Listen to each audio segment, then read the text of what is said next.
Hello everyone, welcome to Byju's Exam Prep IAS.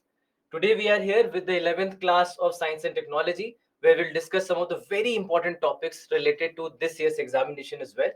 But before we start, a quick reminder, if all the things are working fine, audio, video, everything is working fine, please let me know and then we shall start. All right, all good? Great. So yesterday we had completed our chapter on robotics, and this is where we are going to pick up from. So there are three important chapters that we are going to discuss in today's class. One is artificial intelligence, and then there are two short topics, one of defense and one of diseases. So these are the three topics that we are going to cover in today's lecture. So the very first topic that we have today is artificial intelligence. And apart from that, the other two chapters that I spoke of, these are all three chapters which actually haven't been mentioned in your syllabus as such. But these are topics which are going to be very, very essential. And you'll see, if you look at the past 5 years of papers also, you'll find that there are a lot of questions that are being asked from these areas.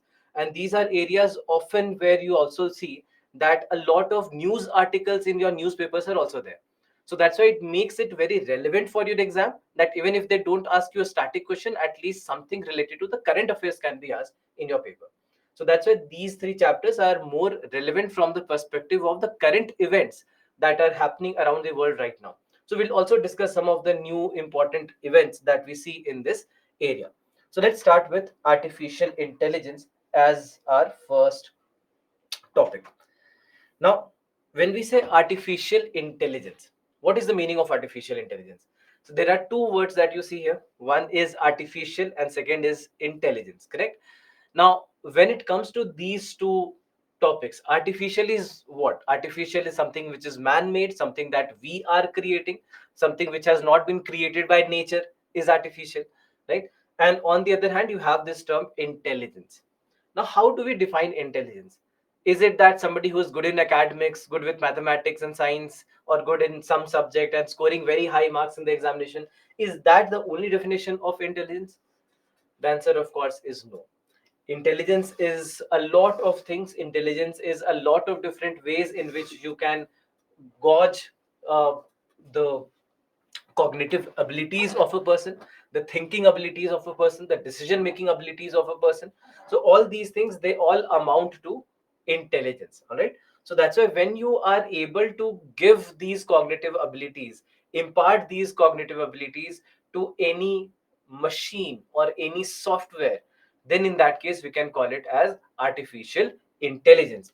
So that's why if we have to define what is artificial intelligence, it is something which refers to the ability of machines to perform cognitive tasks like thinking, perceiving, learning, problem solving, and decision making. So all these things, they anything that is related to the cognitive tasks, they all will be seen in the context of artificial intelligence. So that's why there are these three ways in which we can put forward things: constellation of technologies that enable the machines to act with higher levels of intelligence and emulate the human capabilities of sense, comprehend, and act.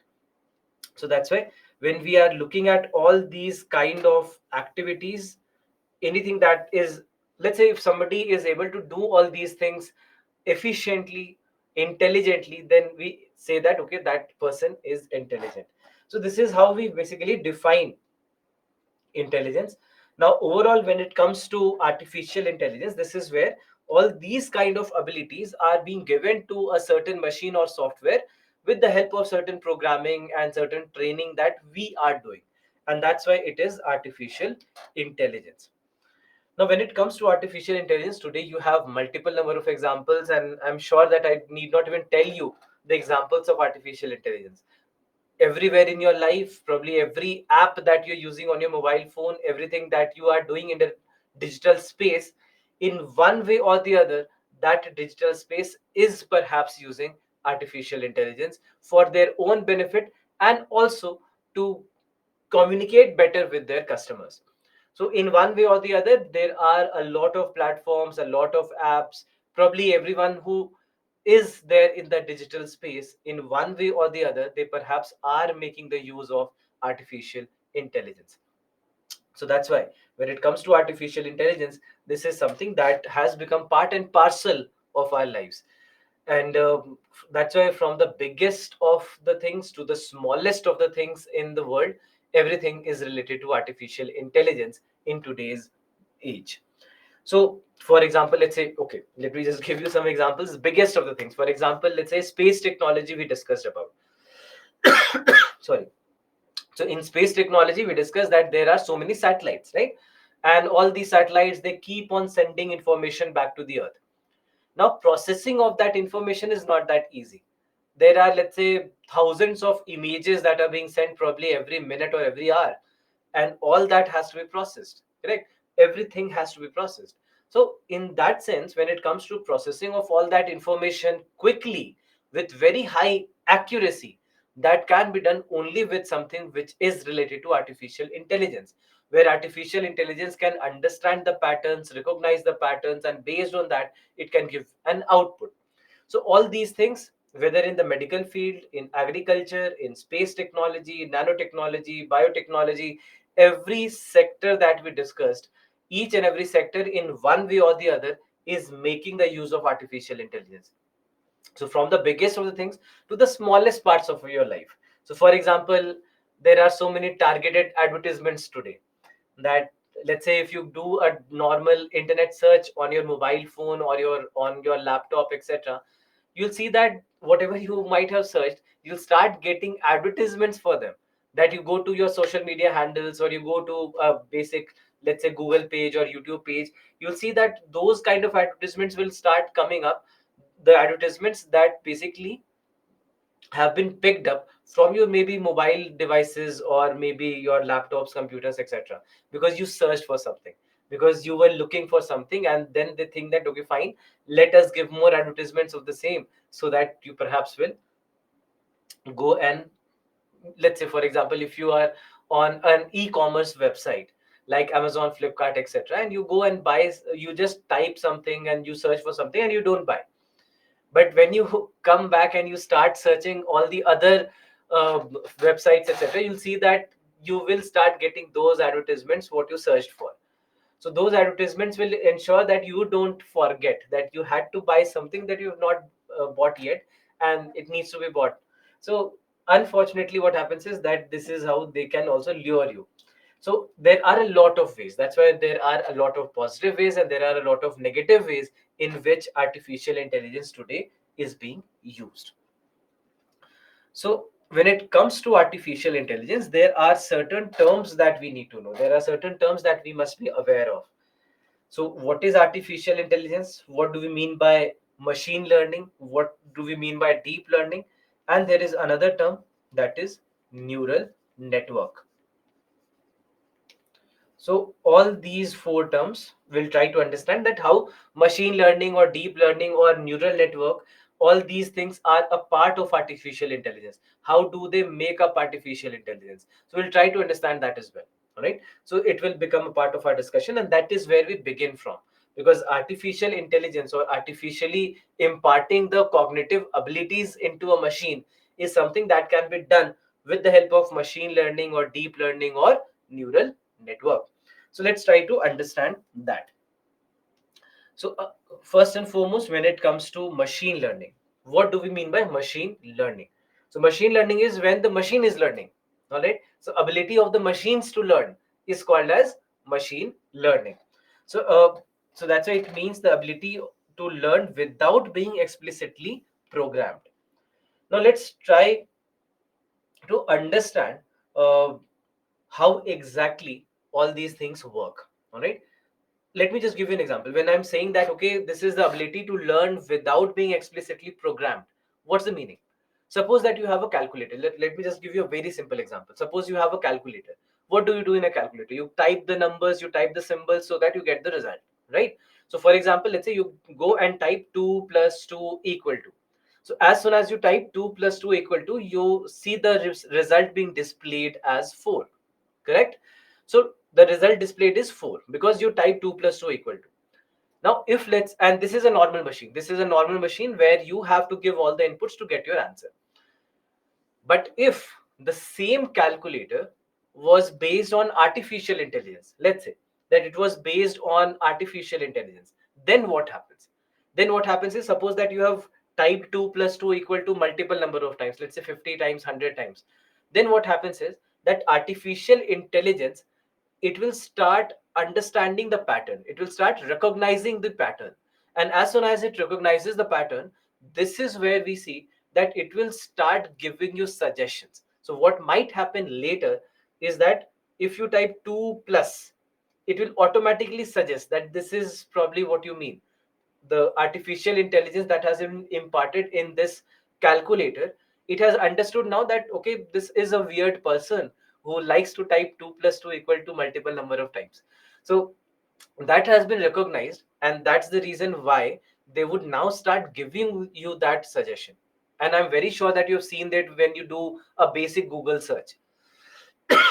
Sorry, if you do a Google search, you might have seen this, that you whenever you do a search, you just type a couple of words, you'll see that all the popular results from across the world, all the popular suggestions from across the world, whatever has been searched by people whenever they type these words, all that is displayed there, correct? And then you can pick whatever you need. Even if you use Gmail or these kind of email based softwares, you'll see that they already do that for you, that you start typing emails, as you type the first part of the sentence, it will start suggesting the second part of the sentence as well. Why is that happening? How is that happening? Artificial intelligence.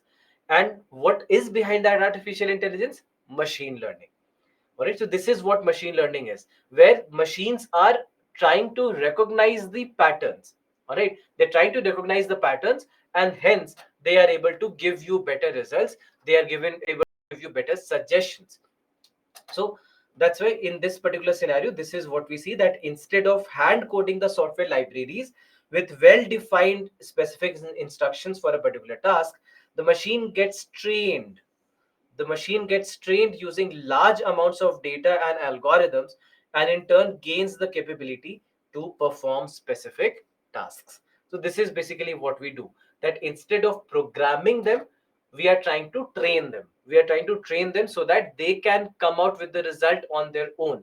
They can understand the patterns, they can recognize the patterns, and based on that they can start giving you results. So this is what machine learning is. Now, in this particular scenario, when it comes to uh, machine learning, there is an advanced form of machine learning which is called as deep learning. Now, is deep learning different from machine learning? The answer is no, it's not. Then what's the difference? The difference is that deep learning is a very highly specialized form of machine learning. It can do tasks faster, it can give you better accuracy, it can do all that task with lesser training. So these are the things where deep learning comes out to be better, and that's why we say, in a manner you can say that deep learning is an advanced version of machine learning. All right, so that is basically what it is. So it's a type of machine learning that can process a wider range of data resources, requires less data pre-processing by humans, and can often produce more accurate results than traditional machine learning approaches. So this is exactly what we see in case of deep learning. All right, this is what deep learning is, that in this particular scenario we see that it is able to give us better results. It can produce better results faster with a wider range of data with higher accuracy. So that's why it's a more specialized version of machine learning, or you can say an advanced version of machine learning. Now, to make this possible, there is something which is called as a neural network. There is something called as a neural network, and this neural network is what works behind the scenes to make deep learning possible, to make deep learning so efficient and accurate at the same time. So all these things happen because of neural networks. Now when it comes to neural networks, also try to understand how exactly neural networks work. So what we see is that let me just give you a simple example. I know it doesn't look as simple as I'm saying, but it is a simple example. So what happens in neural network is that there is an input layer like this, and there is an output layer. Input layer is what we are giving as instructions. So let me call this as instructions.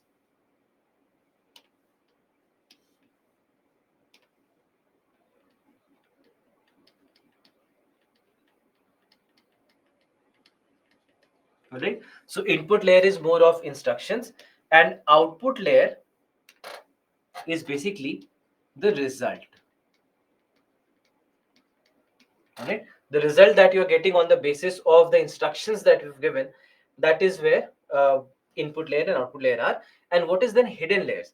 So hidden layers, in a manner, you can say that hidden layers, you can, in a manner, is processing. All right, processing of all the instructions and all the data that has been provided by you. That basically is what hidden layers are. So hidden layer, that's why it is the processing.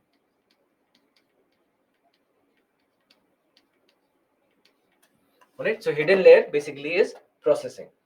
Now let's try to understand. Let me just give you a very trivial example to uh, understand what exactly happens here. Now, let's say that you have this kind of a blank screen, and I have drawn something in white color. Suppose that I've taken a white color and I've drawn a figure. So you do not know what figure I've drawn. But then I tell you that, okay, fine, you are allowed to ask a bunch of questions to me, and I'll keep on answering all those questions. And by answering those questions, you can get to the result. So suppose that I have drawn a figure. All right, figure like, let's say it could be any figure like a pentagon or hexagon or triangle or circle.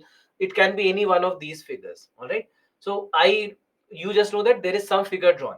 Now I tell you that, okay, fine, you are allowed to ask me certain questions, and based on that, I can you can get to the required answer. You can infer the answer based on that. So what kind of questions would you ask? Suppose that you know that there are one of these figures.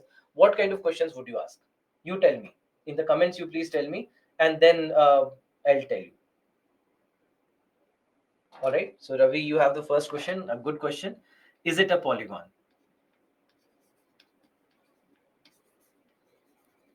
So is it a polygon? Would have two answers only, either a yes or a no. So let's say from input layer, I tell you that yes, it is a polygon. So this is my first part of the hidden layer.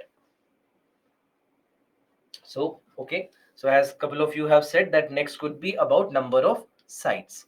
So let's say the next question is about number of sides. So here it could be, since it is a polygon already established, so it could be 3, it could be 4, it could be, let's say, 5, it could be, let's say, this is 6, or then this is more than 6. More than 6. So let's say this is another layer. So I tell you that, okay, this polygon has 4 sides. So now it goes here. Now can you tell me what kind of figure it is? Do you now know what kind of figure it is? Can you infer from here that what kind of figure it is?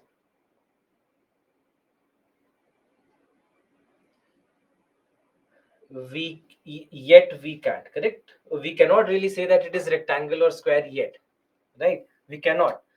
The only thing that I can tell you here is that it's a quadrilateral. Quadrilateral has 4 sides, so that's why now we know this. So next, there can be another set of questions that you might ask. So for example, let's say another question, the next question could be about maybe angles. All right. So suppose that you ask me how many, let's say, so as some of you have written various things about the angles itself. Suppose that you ask me, let's say the question is how many right angles. What is right angles? Right angles is 90 degrees. So how many right angles? Let's say this is the next question. So how many right angles? It could be 1, it could be 2, it could be 3, it could be 4. Correct? Only 4 possibilities, because now we know that it's a quadrilateral with 4 sides. Suppose that I tell you that there are 4 right angles. if I tell you four right angles, now can you tell me whether you know what figure it is now? Can you infer now that okay, I know this is what the figure is? Yes, still you can't. We still cannot say whether it's a square or rectangle, correct? Because we do not know about the sides. So that will be the next question, right? Are all the sides equal?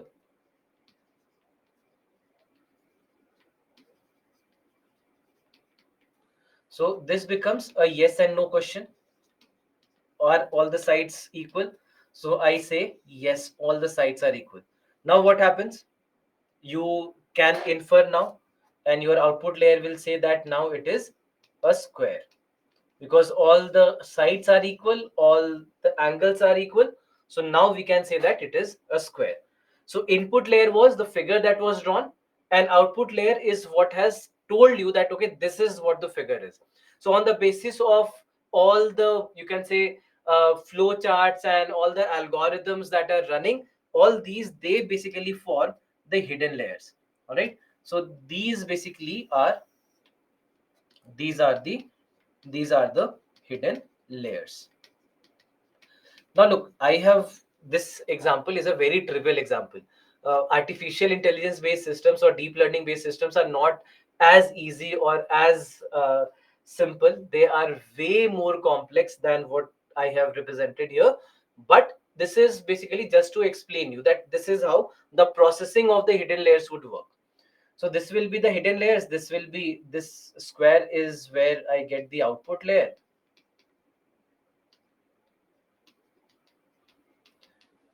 And the where I started the instructions that find the figure, that basically was the input layer.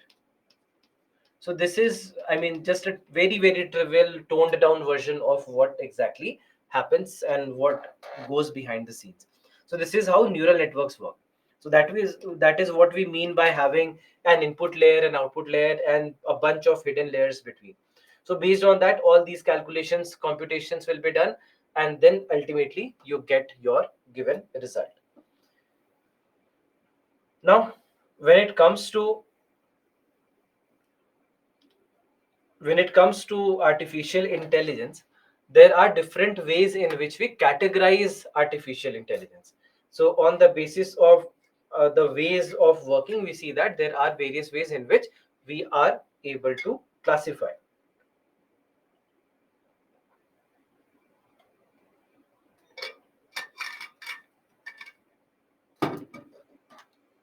So first is on the basis of weak versus strong artificial intelligence. So, what is weak and what is strong artificial intelligence? So, weak artificial intelligence is where we are talking about simulated thinking, where the system looks like it is thinking on its own or it is taking its own decision, but in reality, it is not. In reality, all these are pre fed things. So, for example, let's say here, all these hidden layers. So, hidden layers are predefined, that already all this information has been given to this particular system so that the system knows how to think. This is the only way the system knows how to think. So, whatever the system is even thinking, we are the ones who have trained them to think in that manner. All right. So we have trained them in a manner that they can think only that. They cannot think something else. They don't have their own cognitive abilities. So in that case, we say that it is weak artificial intelligence or simulated thinking. So that's a system that appears to behave intelligently, but doesn't have any kind of consciousness about what it's doing. So that is what we mean by weak artificial intelligence. So that's why, for example, a chatbot. So if you, let's say, go to a chatbot that many apps or websites etc have, so it looks like that you are having a conversation, but that conversation is completely based on what you are typing. So based on whatever you're typing, the system is already pre-fed. They would look for certain keywords, and on the basis of those keywords, they would be giving you the result. So that's why the result that you get is basically something which is pre-fed, and they cannot give you a result which is outside their cognitive abilities. So for example, let's say you go to a food ordering app, and let's say there is a delay in the food ordering that you getting the food that you had ordered. So maybe you have gone to their help section and you are conversing, but actually you might know that you are not conversing with a real person, but rather with the machine or with artificial intelligence. So here they will only be able to answer you the questions where they know the answers of, which already has been pre-fed in their system. So for example, if you ask them why is there a delay in my ordering, or in my food, or me getting the food, they'll find it, and on the basis of that they'll reply something. But if you go there and if you ask them, can you tell me about what are the benefits of biotechnology in the health sector, they cannot give you that answer. If you ask them about what is dark energy and dark matter, they know dark chocolate, they do not know what is dark energy or dark matter. They can't give you that answer. So that's why, because they have been pre-fed. It's not actual thinking. But when it comes to artificial intelligence, strong artificial intelligence describes actual thinking. This is basically where we see that they will be able to behave intelligently, they'll be able to think like humans, and they would be able to do it with a subjective mind, with a conscience. So that is something that we can call as strong artificial intelligence. Now the question is, does strong artificial intelligence exist as of today in today's world? Can you tell me whether you know whether it is existing right now? Actually, the answer is no. There is no strong artificial intelligence yet. And until now, whatever we have, all the artificial intelligence, anything that you know of, anything that you feel is, oh my God, how exactly is that doing that job? All that is still is weak artificial intelligence. The world still hasn't moved towards strong artificial intelligence, because here we are seeing actual thinking, meaning that even if they do not know anything, they can still answer it. That even if, let's say, they haven't been fed with any information about dark matter or dark energy, they can still answer you. So if that happened, that if they are able to give you answers without even having those instructions, they are able to give you answers which is outside the scope of their thinking, if they are able to give you answers even though you ask them not to give those answers, even if they are defying you, and they are doing whatever they want, then it is strong artificial intelligence. So the world hasn't reached a stage yet where we could call it saying that okay, this is strong artificial intelligence.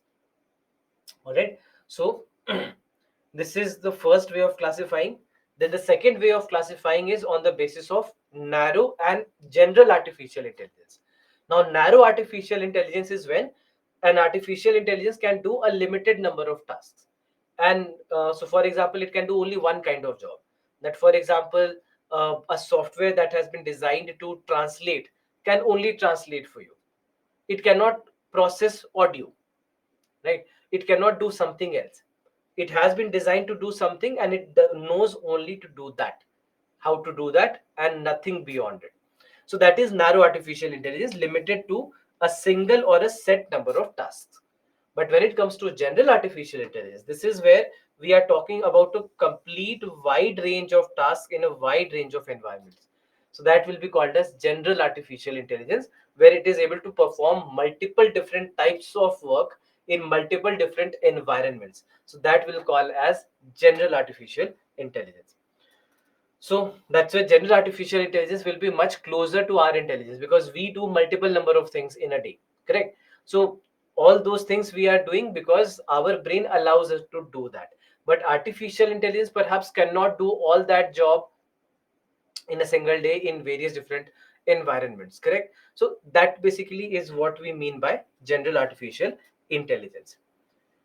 Now, until now, whatever we are talking about, narrow, general, strong, weak, all these are still about processing of the information. All right, processing of the information, recognition of the patterns, analysis of information, storing and training on certain data. That's it. But then, last couple of years, we have seen a huge revolution in artificial intelligence. And this is with the help of something called as generative artificial intelligence.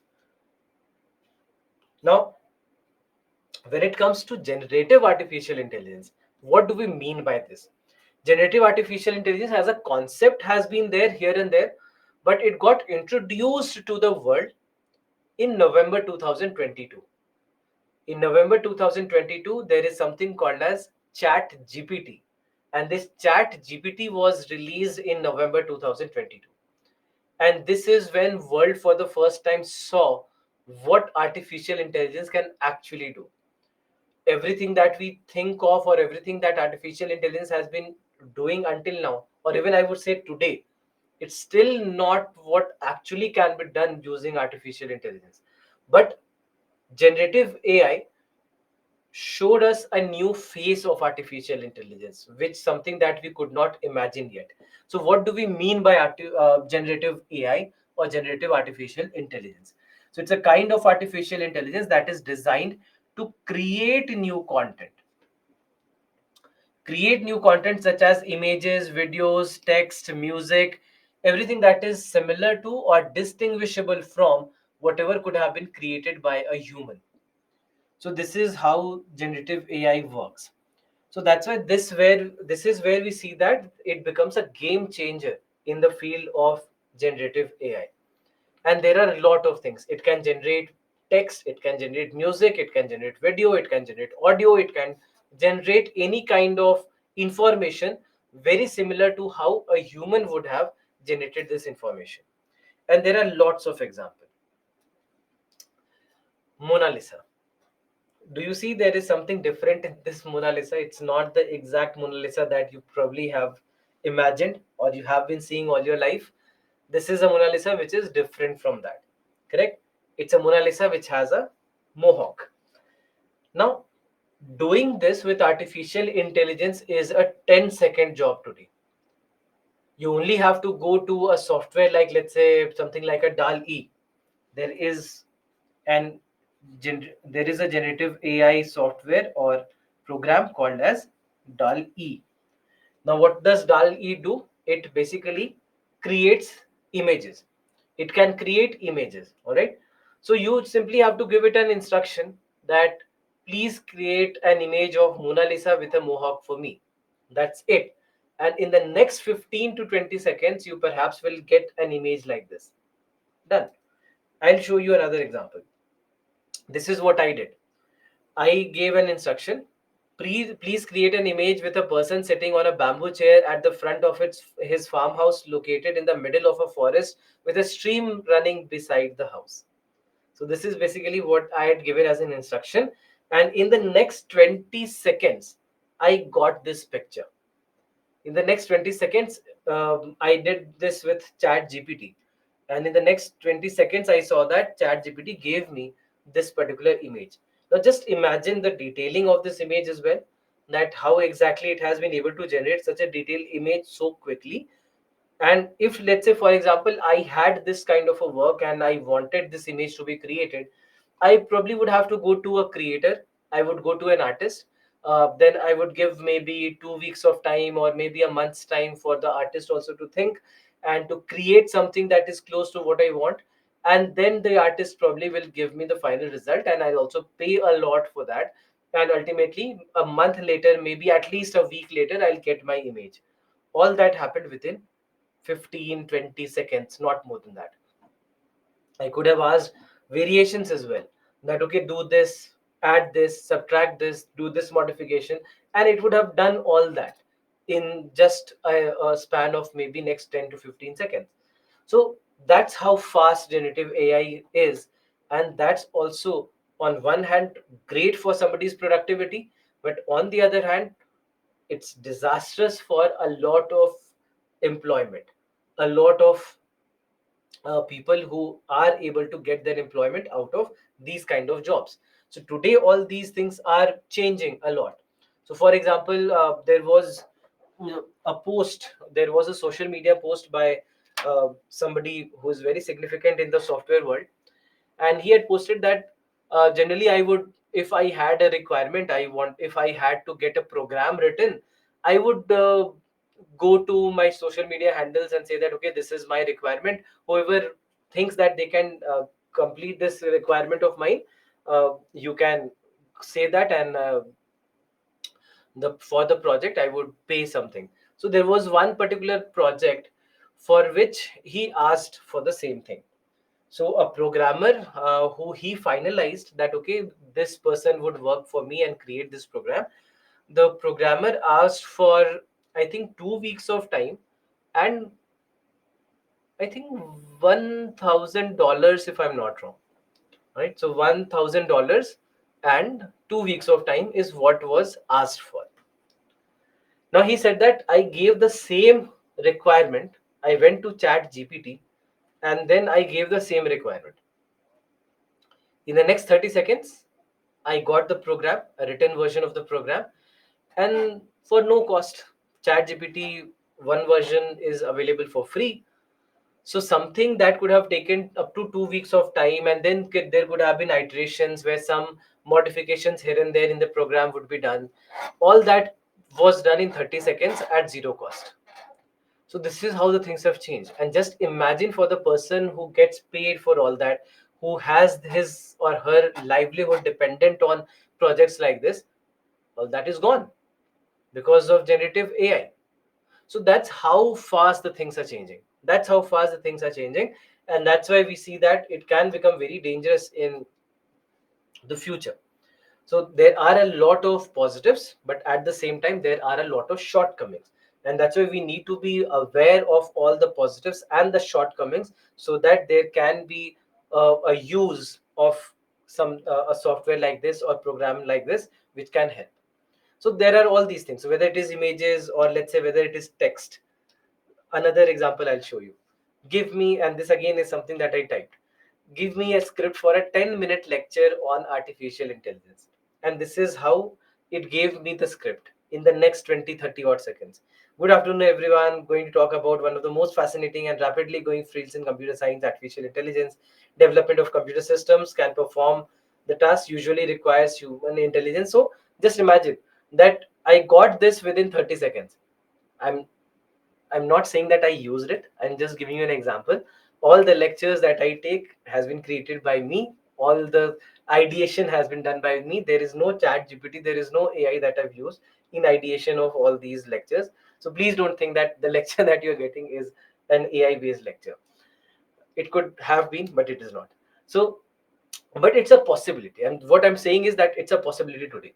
Now just imagine how far the things have gone.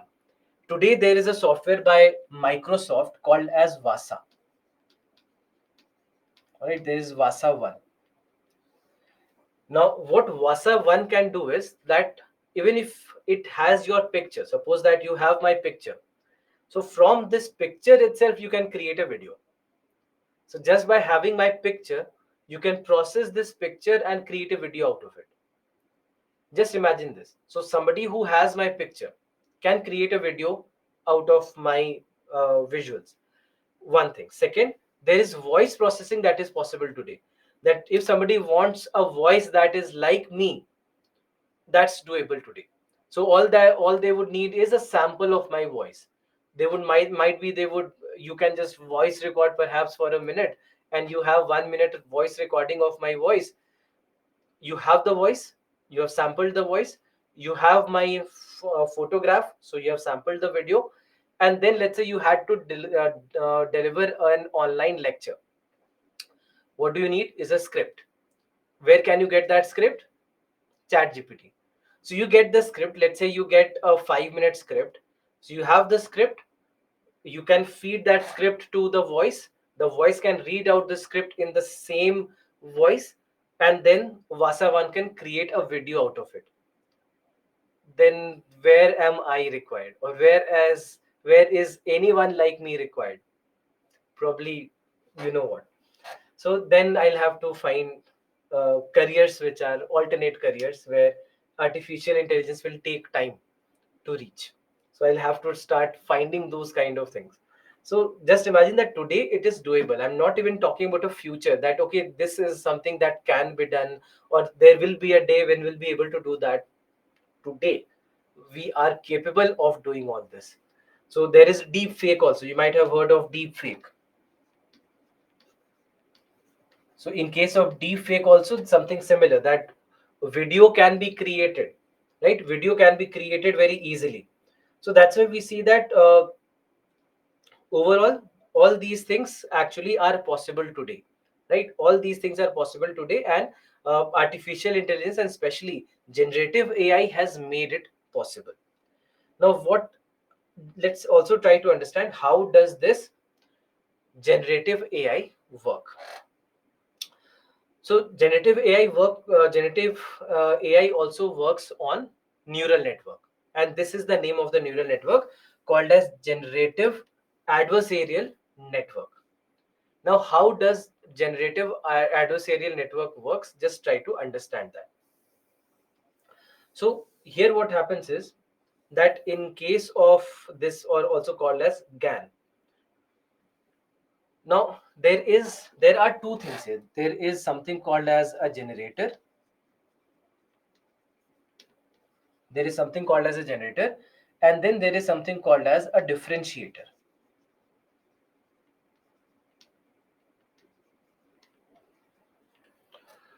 Now, generator and differentiator, they basically, you can just think of them as the thief and the police. Just think of it like a thief and a police. You might have seen a lot of films like this. I don't know how many of you have. If you have seen a film like Dhoom, Dhoom 2, Dhoom 3, and all these films, or a lot of these kinds of films where there is somebody who is always trying to do a one up on the police, and police are also trying to catch up. TV shows like White Collar and all that. So all those basically are showing the same thing. So what happens here is that in all these kind of films and TV shows, etc., you'll see a common pattern, that there is a thief who's trying to steal something, be better, so that police doesn't catch. Police also learns from what this thief is doing. So thief also knows that the police knows, so next time they'll have to be better. So now that the thief is better, the police will also have to adapt, so that they also can catch this. The thief will have to become even better, and this continues. So for example, let's say somebody who is producing counterfeit notes, duplicate notes, right? So suppose that there is a duplicate 2000 rupee note or a 500 rupee note which has been very well made. So it's very difficult for a normal person like you and me to even see whether this note is original or not. But police needs to know. Somebody who has to catch, they will have to know. So they will find every clue and they'll learn from there. Okay, this is how they created. So now they are trained. Now the police knows that okay, this is what was done by this thief, and that's why they were able to create these duplicate notes. So next time the police will be ready. That okay, this is what we need to look for. Now the thief also knows that okay, this is what the police is going to look for. So let me improvise and do something different. And in a manner that in every step, as they progress, as the thief does better, it is coming closer to the original thing. That there will be a time when the thief is creating a note which is as original as it can be. And this is exactly what happens here, that the generator will generate a content. All right, the differentiator will see the content and find all the mistakes and problems with it. Then the generator learns from here. The next time it generates content is better content. The discriminator against the discriminator against will again will do the same thing, that it will see whether or not what are the problems here. So once it has learned the problems, it knows how to catch it. So next time again the generator will create something which is even better or even closer to how the content should be. So again this differentiator or discriminator, let me call it differentiate sorry discriminator, it's the more widely used word.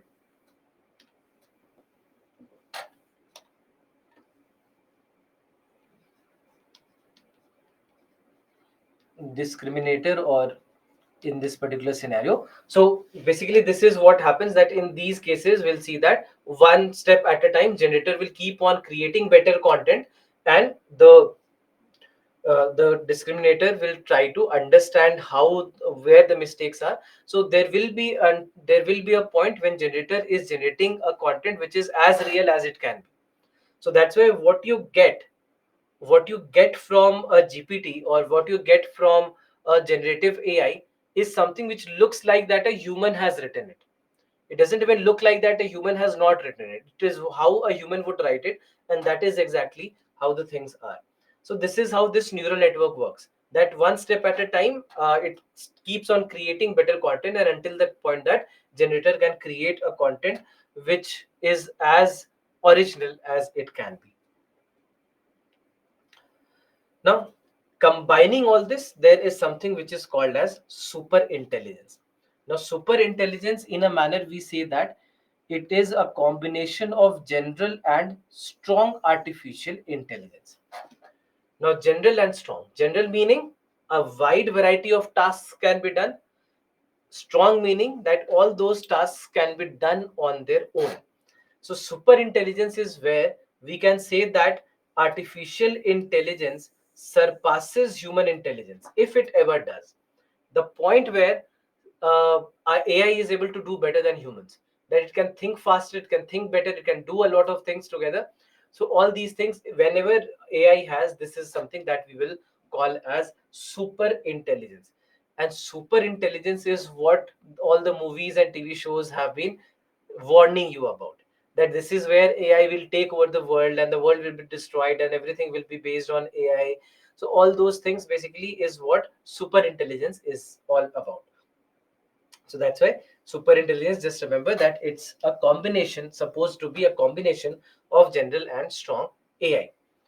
So that can be also dangerous, because let's say, for example, if the AI it conceives that, to think that okay, if we have to last longer, if we have to survive, who is our number one enemy? So the AI knows that humans are the number one enemy in the living world. So what do they do next? They have to destroy humanity in at any cost. So that probably will be a step that they will take just to destroy humanity so that they can exist for longer. So there are all these things which, although seem like science fiction right now, and right now, yes, they are science fiction, but maybe in the future, sometime, they actually can become a reality. So that is what super intelligence will be about. Now, coming to the artificial application areas of AI, various different fields, we know that AI can be very, very useful. Okay, but before going that, there any question from whatever concepts we have learned until now? If you have any questions, please let me know.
Hmm. So I'm just taking all the questions that I see here. Please repeat GAN network. So few of you have asked about GAN. So let me just go back to GAN once more. Yeah, so just understand that there is a generator and there is a discriminator. The role of generator is to generate content. All right, so it will generate content, and as it generates content, discriminator will see that whether it is this is valid content or not, whether it is good content or not. And if it feels that okay, this is good content, this is valid content, then it's fine. But it will try to find every mistake that it can in the content that was generated by the generator. So it will find all the mistakes. So now as it finds all the mistakes, the next time generator tries to improve. As it improves, the discriminator yet tries to find mistake in that. So first, let's say in the first iteration there were 100 mistakes. In the second step there are 25 mistakes. In the third step there are 10 mistakes. In the fourth step there are 2 mistakes. In the fifth step, there is no mistake. So in this manner, every time the discriminator tells a generator that these are the mistakes, it tries to improvise on it, it creates a better content. Again, discriminator says that there are these mistakes, again it improves, again discriminator says that there are these mistakes. So in this manner, generator will keep on improving at every step. So this is exactly what GAN is, and this is how GAN works. So, okay, let me write also.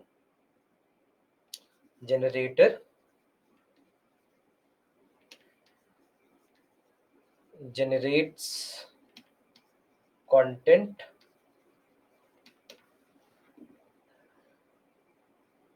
and discriminator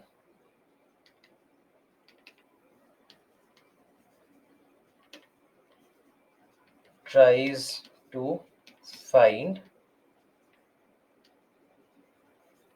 mistakes in the content.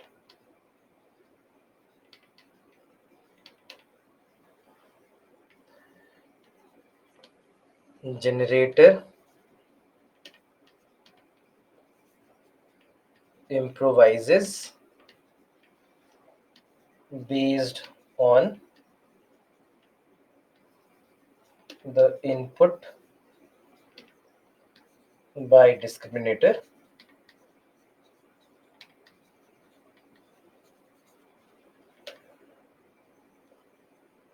until the point it's not possible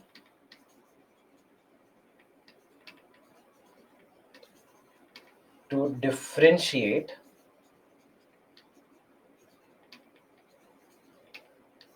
between human made and GAN made content. Right? So this is basically what will happen.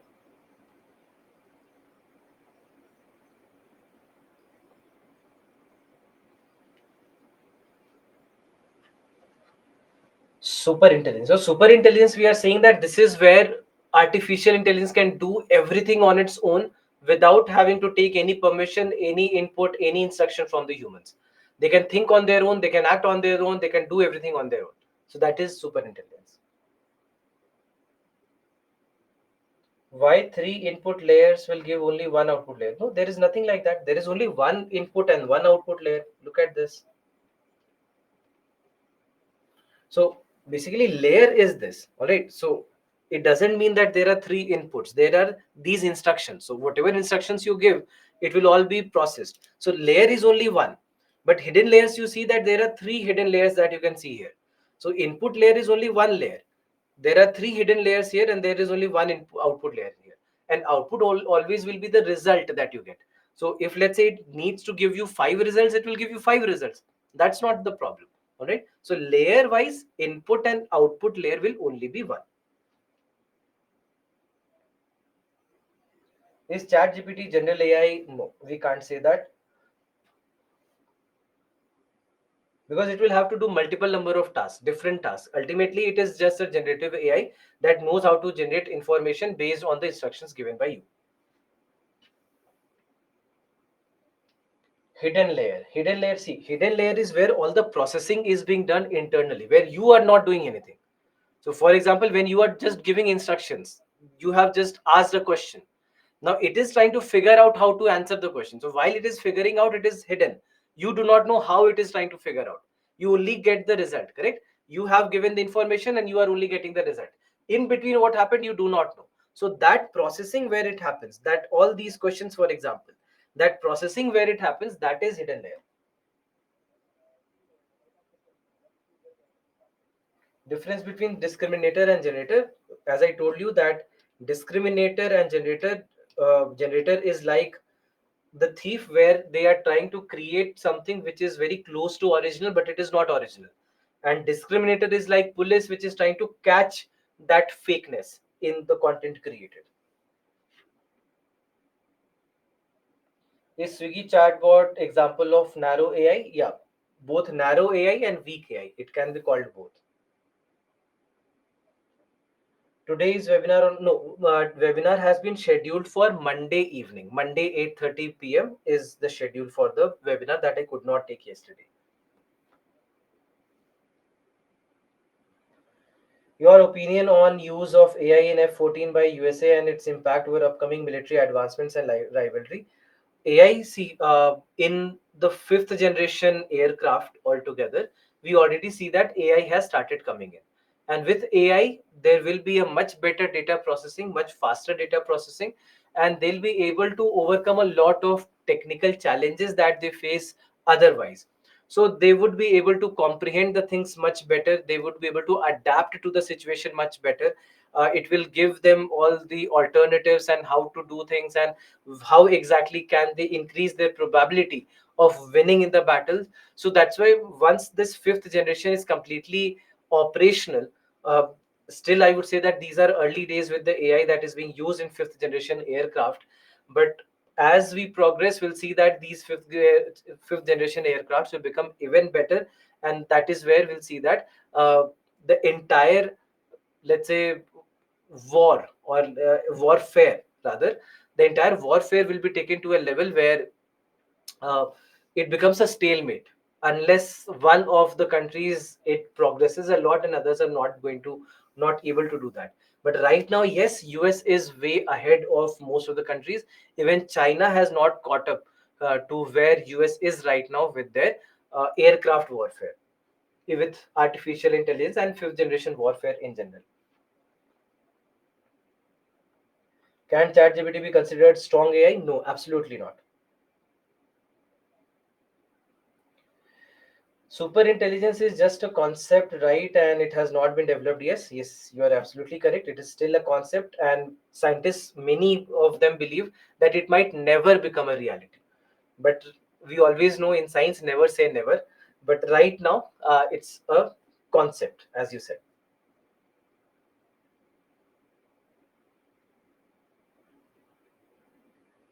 What type of questions come in this part? I will discuss also. There are a couple of questions that have been asked. We'll discuss it in some time. Is ChatGPT fully correct? No, it is not. And I'll give you an example from my personal experiences as well. Uh, One of my friends, they are basically in MBA college, and there was a probability based question that was asked in the paper, and then I was sent that question because he did not know what the answer to that question was. So then he forwarded it to me and said that please solve this question for me and send me the answer. So it was a Bayes theorem based answer. So I solved it. I got the answer as 63%, and I sent the solution and the answer to my friend. Then I thought that okay, let's also check on ChatGPT. So I typed that question on ChatGPT as well to find the answer. And the answer that I got on ChatGPT was 15%. I knew that I was right, that my answer was perfectly fine. So I knew that the answer is 63%. So then on ChatGPT only, the next thing that I wrote is that I think the answer that you have generated is wrong. I think the answer should be 63%. And then it generated another solution with 63% as the answer. So that's why if I did not know probability, if I did not have a basic understanding of probability and how calculations in probability is done, I could have simply copied that solution and the answer and given it to my friend who would have gotten a zero in the assignment. But thankfully that did not happen. But it doesn't always create correct answers, so you have to be aware that it can give you wrong answers, because it would pick up from the internet, it would pick up from everything that it has been trained from, and you never know where it has been trained from, what kind of information it has been trained upon. And because it picks up information from there, a lot of information can be Wikipedia based information, for example, which has been rephrased by ChatGPT. So if it's a Wikipedia information and Wikipedia is written by a lot of people where sometimes they do give wrong informations there. So if wrong information has been picked up from there, it can pick up wrong answers.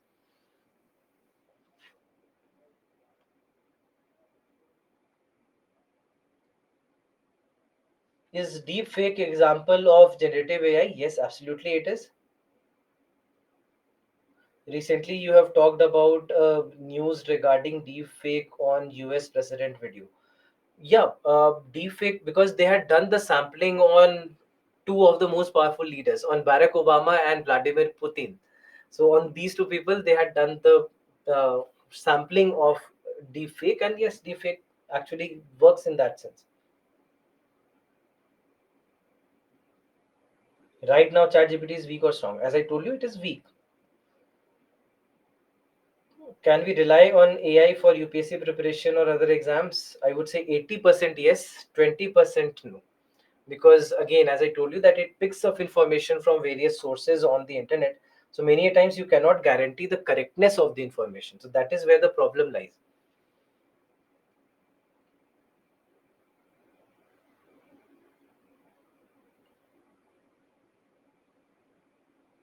Please show description slide. Description of what?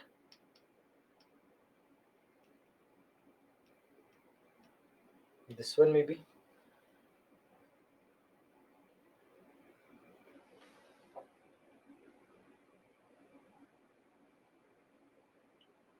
Is tomorrow, do we have lecture? Yeah, tomorrow we will have a lecture because we've not completed our syllabus. I'll need two more classes. So tomorrow and day after we would have sessions. So please be aware that tomorrow and same time we'll start at 5 o'clock tomorrow and day after as well.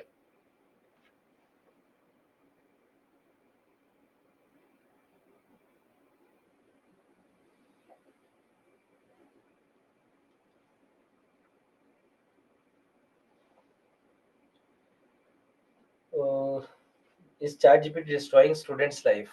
Uh, it's a very subjective question to answer. I mean, depends on how you are learning. What are you learning? So that's why we can't say that it is bad. We can't also say that it's all good because you don't get perspectives. So, for example, let's say you ask for an opinion on something. So it will just gather opinion from somewhere and it will give it to you. So you do not know both sides of the story. So, for example, let's say if it is a political opinion. Now, the problem is that all of us are highly opinionated and we always believe one side of the story and we try to always counter the second side of other side of the story. But to be balanced, you will probably have to read both the sides.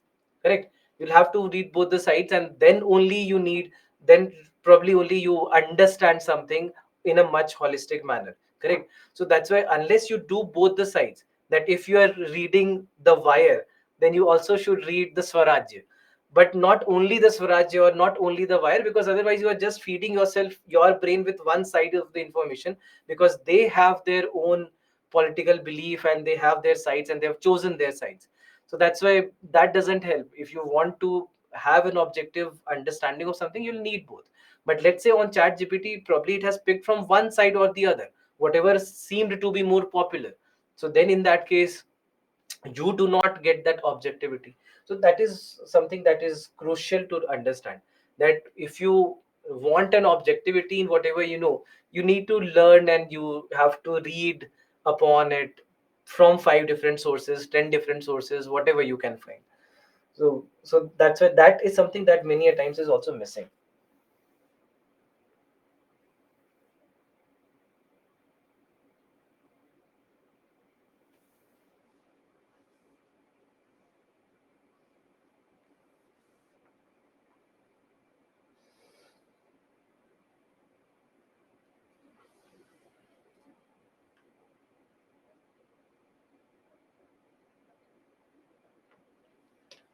Hmm.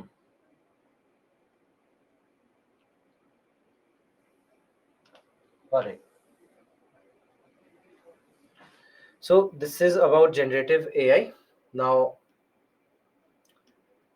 let's come to applications. So applications wise, today we do understand that there are a lot of areas, there are a lot of applications where we can make the use of artificial intelligence today. One, for example, one of the most important sectors to use artificial intelligence is healthcare. Now, in healthcare, what we see is that there are n number of things that in healthcare artificial intelligence can do. For example, drug development.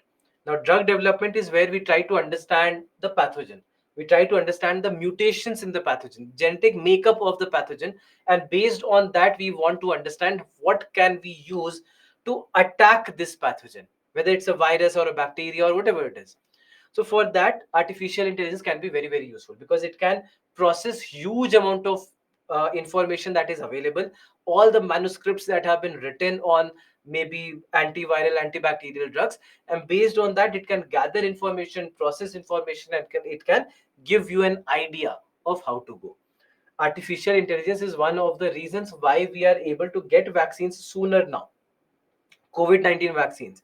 One of the reasons why we could get vaccines soon is also artificial intelligence, because all the past, present, and future possible mutations could be understood better with the help of processing of AI. And that's why AI in healthcare becomes very crucial. So that's why there are a lot of things, as you can see, that there are a lot of areas where we see that artificial intelligence can be very, very useful in healthcare uh, applications. Similarly, in agriculture also we do find that there are a lot of different areas where it can be useful. So whether it is for prediction of crop yield or for price forecasting, spraying or predictive insights, so soil monitoring, crop monitoring, weather monitoring, disease diagnosis, in all these cases we see that in agriculture it can be useful. And these are two very, very important sectors, but otherwise you'll find that almost every sector it will find its use, whether it's finance or legal sector, manufacturing sector, making robots with artificial intelligence, medicines we discussed, agriculture we discussed, gaming, cyber security, infrastructure, business, education, all these things. This though, I mean, if you go through the May 2024 Science Reporter, this actually has covered this.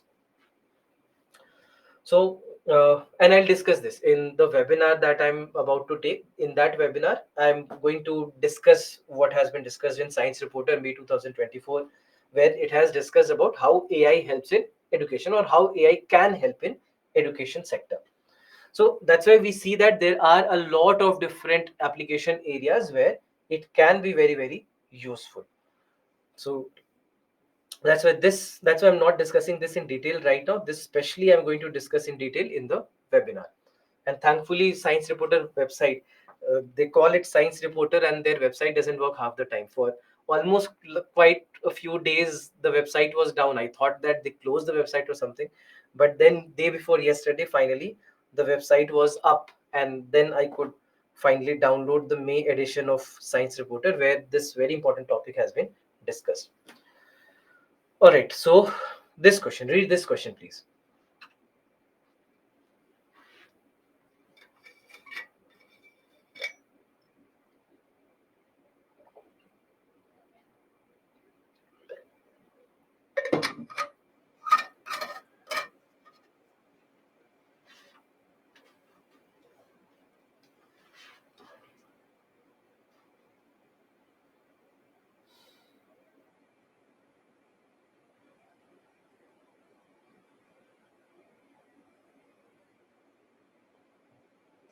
I'm not launching the poll for this question for a reason, but please, in the comments, you can tell me what you think is the answer.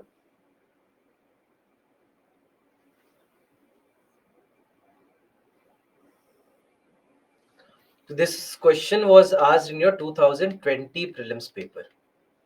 All right.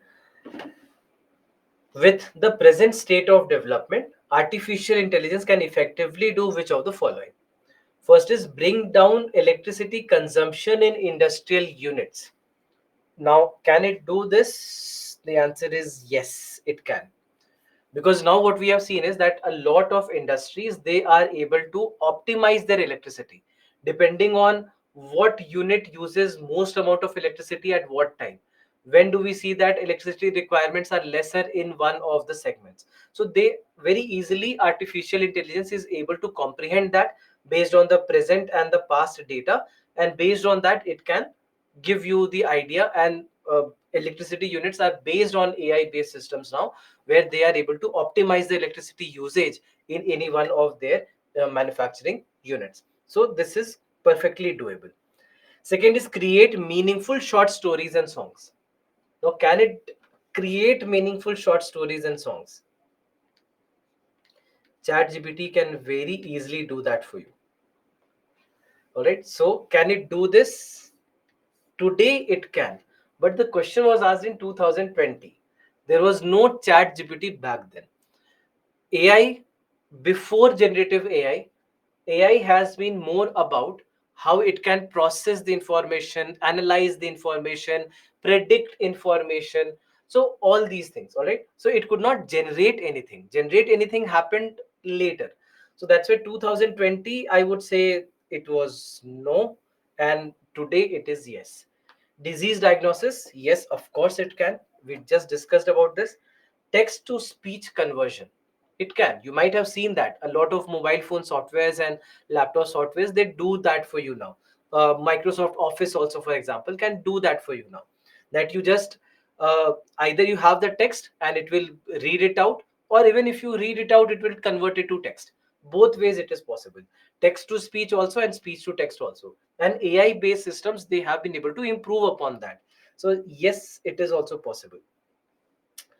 Then the fifth one is wireless transmission of electrical energy. Now, wireless transmission of electrical energy, even if it had to happen, it would not be because of artificial intelligence.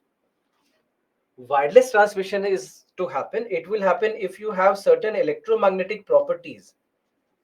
Electromagnetic properties have to work. How can artificial intelligence do that for you? If the properties do not allow something to happen, for example, let's say artificial intelligence cannot change gravity, right? Gravity will work how gravity works, physics will work how physics works. So if the properties of electromagnetism do not allow for wireless transmission of electrical energy, AI can do nothing in it. AI is about processing of the data and creating of the data and images and videos, etc.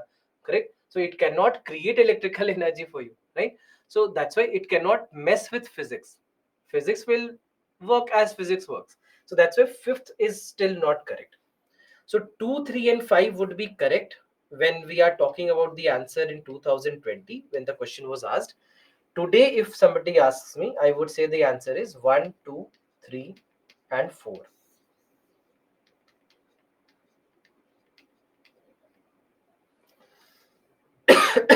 All right. So that's why. So wireless transmission, even if it happens, for example, we do know that there is wireless charging, etc., that we can do. So all that can be done with electrical and magnetic properties, and artificial intelligence will have no role in it. So that's why 5 still will be wrong. Right? 5 still will be uh, wrong. So that's why, sorry, not C, but B. Sorry. The answer will be B, 1, 3, and 4. So this was the answer, and this was the official answer also and correct answer. But today it changes because of generative AI. There was no concept of generative AI in 2020, and that's why then 1, 3, and 4 was correct. So look at how fast things change in science. That 3 years ago the answer was different. Today the answer is different because of the developments of just the last couple of years. Now coming to India, and where do we see India with regard to artificial intelligence? So today what we understand is that there are various different aspects of uh, technology where we are venturing into, and we want to make the use of artificial intelligence. Now, for example, defense. Now, when it comes to defense, today we see that we are venturing into artificial intelligence. We are trying to understand how artificial intelligence could be used in the defense sector. We have created a lot of cybersecurity related aspects which are dependent on artificial intelligence. The satellites and how the satellite imagery works in defense. All these things, they actually are happening with the help of AI. Then we have seen that a lot of companies, a lot of private companies, they have started collaborating with the academia in AI. They are looking for better professionals in AI so that they can create better value out of AI. Similarly, there was uh, a report by Niti Aayog, and this Niti Aayog report has estimated this, that AI will add $957 billion to India's GDP by the year 2030. 2035. And then after that, something that I discussed in yesterday's class as well, that CBSE has artificial intelligence as an elective subject in its ninth grade classes now. So all these things are being introduced. Then IIT Hyderabad became the first college to have a full-fledged BTech engineering degree in artificial intelligence. Today, we see that there are a lot of other colleges also where we see that AI-based courses or engineering, especially, is being allowed and being provided. So, a lot of government and private colleges today are doing it. But IIT Hyderabad became the first such college to start doing it. So, in this manner, we see that there are a lot of new developments that we see in the field of artificial intelligence, and in the future there are a lot of things that India can do. So for example, it should be made a part of the Digital India Mission, and look at how Digital India Mission can help in the development of artificial intelligence, or for various different sectors. Then targeted delivery of services, schemes and subsidies can be done with the help of AI. Similarly, in a lot of different ways in which governance works, artificial intelligence can become very, very crucial. So, AI in governance can be one of the ways they can ask you a question in your mains examination, right? So various aspects of governance, providing the facilities, providing the schemes and policies, maintaining transparency, e-governance, m-governance, that is mobile governance, accountability. There are various aspects of governance where we see that AI can beautifully work. And then smart border surveillance and monitoring, weather forecasting, road safety, disaster management, counter insurgency, uh, studying ancient literature upon medicines in the language that we don't understand. We can probably comprehend that with AI. So there are a lot of ways where artificial intelligence can become very, very crucial, and we already see that all these are being applied in various different ways. So for example, let's say when we say road safety, so you'll see that better understanding of traffic management has been developed in Delhi. Already there is a pilot that is being run with AI and traffic lights, so that traffic lights can be optimized for the movement of traffic. So there are a lot of ways in which AI actually works. So today, that's why we see that there are these kind of programs which are also being run by the government of India. So in this particular scenario, there is India AI that has been started by the government of India. And so there is, for example, the Ministry of Electronics and IT. They have basically taken a national program on artificial intelligence, where they are talking about data management, National Center for AI, skilling on AI, responsible AI. And that's why the India AI is something that becomes a component of the national program on AI, and that is something that will try to address the specific gaps in the AI ecosystem that we have in India. Now, apart from all this that is happening, this one paragraph is very, very important. All this is a factual paragraph, but a very, very important paragraph, because it is talking about all that India, where India is globally. So for example, if you look at the global AI ranking and indices, so we are ranked first in AI skill preparation and first in the number of GitHub AI projects as per the Stanford AI index report. Then India has been placed fifth in the value of private investment in AI, then the number of newly funded AI companies, ranked first in all five pillars of peak AI decision intelligence maturity scale. So all these things, we see that it just tells you about the developments that we have seen with AI in India. The way we have been, there was another report that when you look at the number of AI skilled workforce, India is among the top 10 nations of the world. India was ranked 9 in that report, which was published, I think, in 2021 or 22. So we see that there have been a lot of improvements, and we have been developing very fast with AI. And I would say one of those occasions where we have seen that in something which is scientific in nature or technological in nature, India has been leading. Otherwise, in a lot of other aspects, we have been criticized for being slow in adoption of technology. But AI has been one of the aspects of technology where adoption has been pretty fast.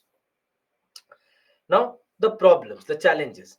Largely we still see that it is driven by the private sector, and private sector working for their own profits, and they obviously they'll not be bothered about the profits that we can get, or rather the government can get, and how it can lead to social security, etc.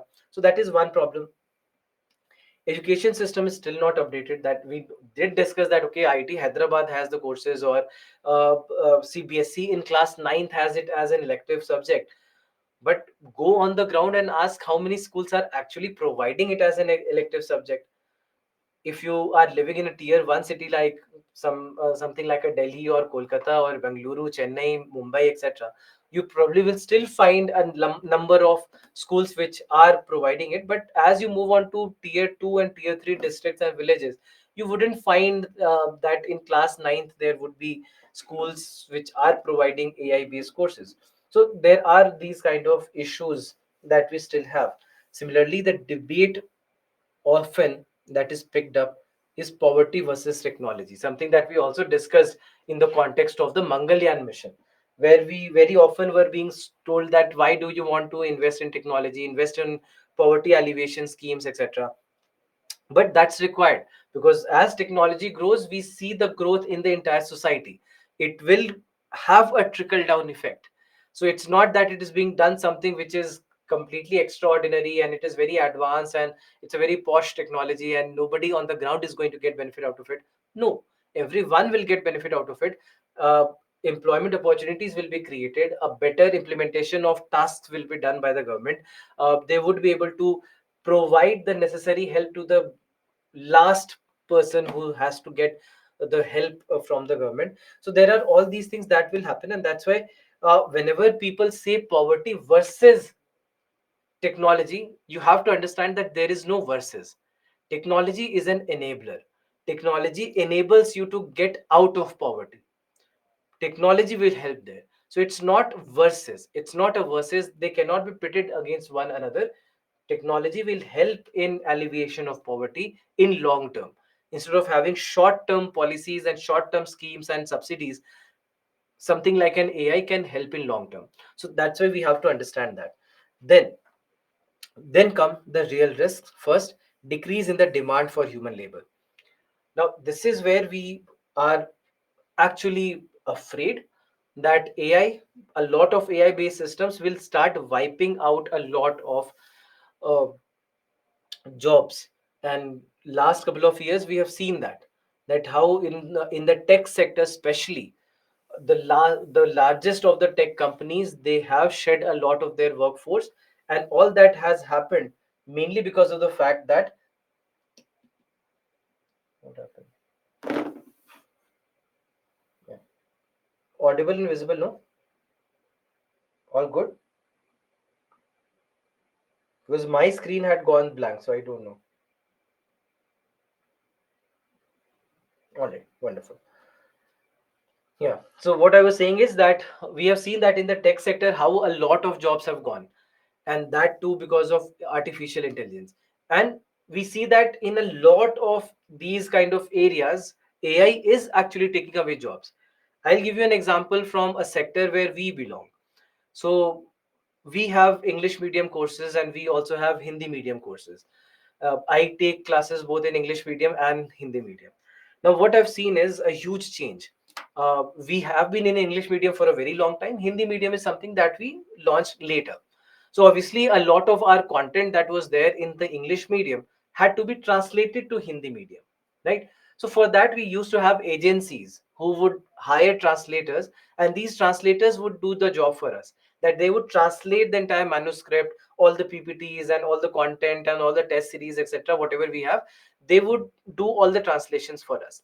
Google Translate was not really good for us. All right, Google Translate was not good because it would commit so many mistakes that it would be like rewriting even if you are correcting those mistakes.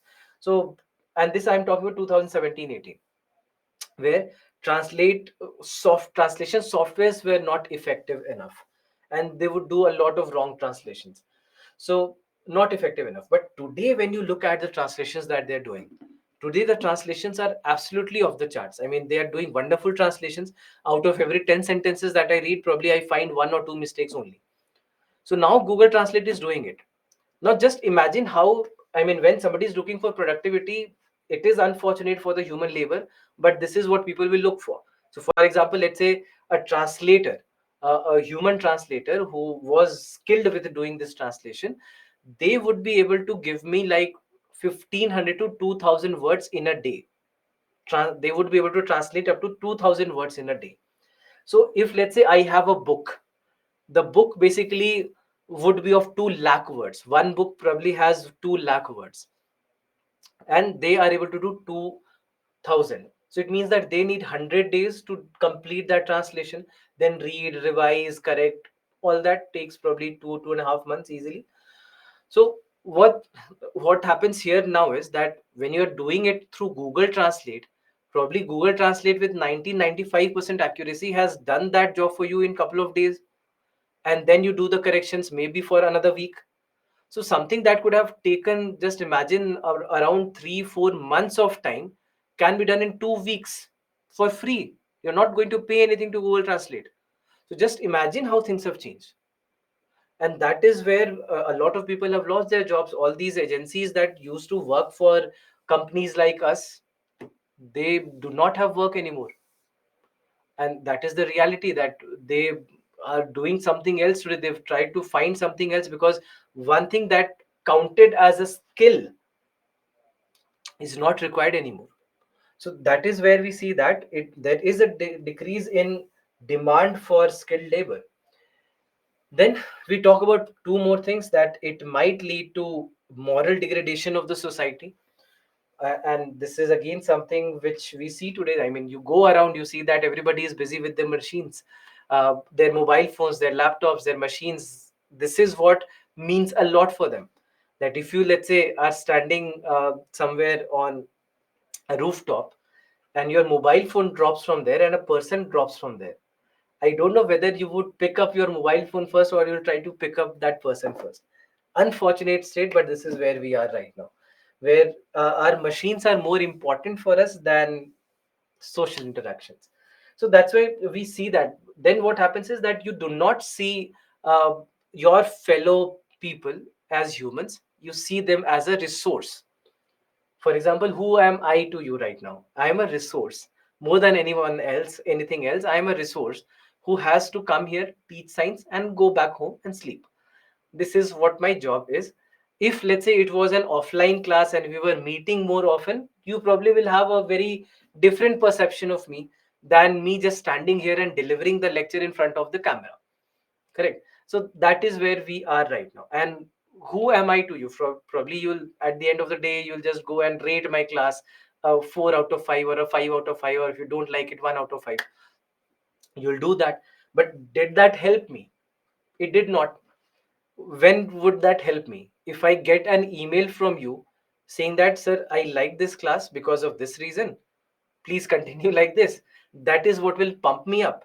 Or if there is something that I'm doing wrong, something where you feel that I should improve, rather than just having a random scale of 4 out of 5 or 3 out of 5, I would want to know that this is what you feel is not going correctly for me, and this is where you feel that I should correct myself.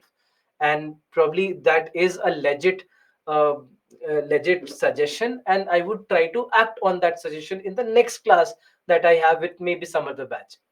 So that would mean a real interaction where we actually are helping each other improve. But other than that, there's nothing. I mean, if you go and rate, for example, a taxi ride or a food app, what do? Probably you rate a 5, or maybe you rate a 1. Just because you had a basic argument with the driver, you probably will go and just rate 1 star. You will feel that, okay, this is the only way I can teach him a lesson, so let's teach the lesson by giving 1 star.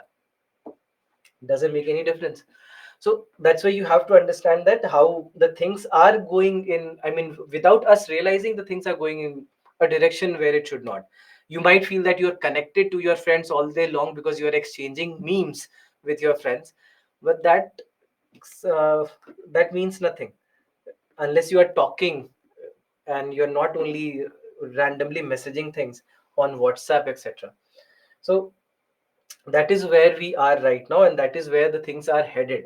And before it's too late, we really have to understand all these, and we have to do a course correction.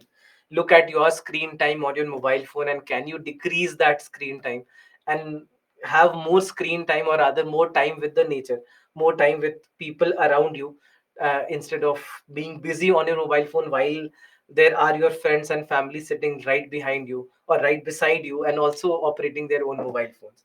So that is where the things have to change. And then lastly, we talk about also existential risks. Existential risk meaning that the existence of the entire humanity, the entire human race, it is at stake. That it's all at stake because we do not know what it can do. Because we already see that there, when it comes to artificial intelligence, it helps in 100 ways, but there are 10 negatives for every 100 good work also. But if these 10 negatives, if they are enhanced and if they start to rule the world, and if they are the ones which are leading the way, then it can lead to a complete degradation of the human values. And that is where we start talking about the existential risks for humans, where AI might take up. That you might feel that you are the one controlling your device, but the reality even today is that your device is actually controlling you. So that is where we talk about the problems or the challenges, not only in India, but rather, I would say, in general with AI. So know these aspects, that because if they have to ask a question, questions can be in the prelims examination, can be based on a GAN or a neural network or chat GPT and these kind of things. That is one way in which they can ask questions on your prelims examination. In the mains examination, the last couple of topics that we discussed: what is India doing, what are the possibilities for India, what are the challenges in India, what are the challenges with AI in general, what are the application areas. So these are the ways in which they can ask you a question in your mains examination. So that's why there are ways in which they can actually ask you all these questions. So let's take a break here. It's 6:33 right now. So let's be back by 6:45.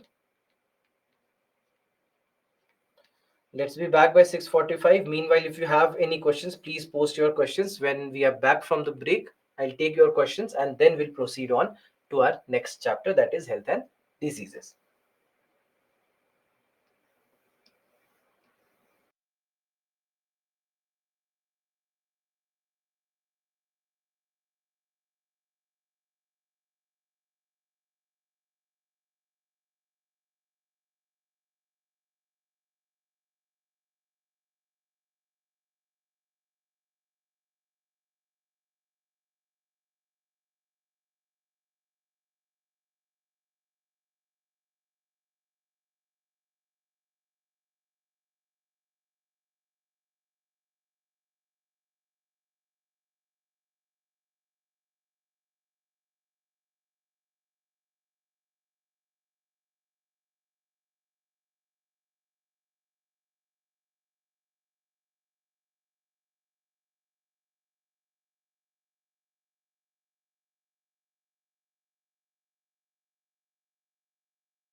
Hmm. So let me just start with some questions that I see here in the chat. Please explain neural network. Okay, so neural network, just understand that uh, it's a network. Why we are calling it as neural network, first of all? Because it's just like having a set of neurons. Our body has a set of neurons, right? The nervous system, where the information gets passed on from different parts of the body to the brain, and from brain to different parts of the body.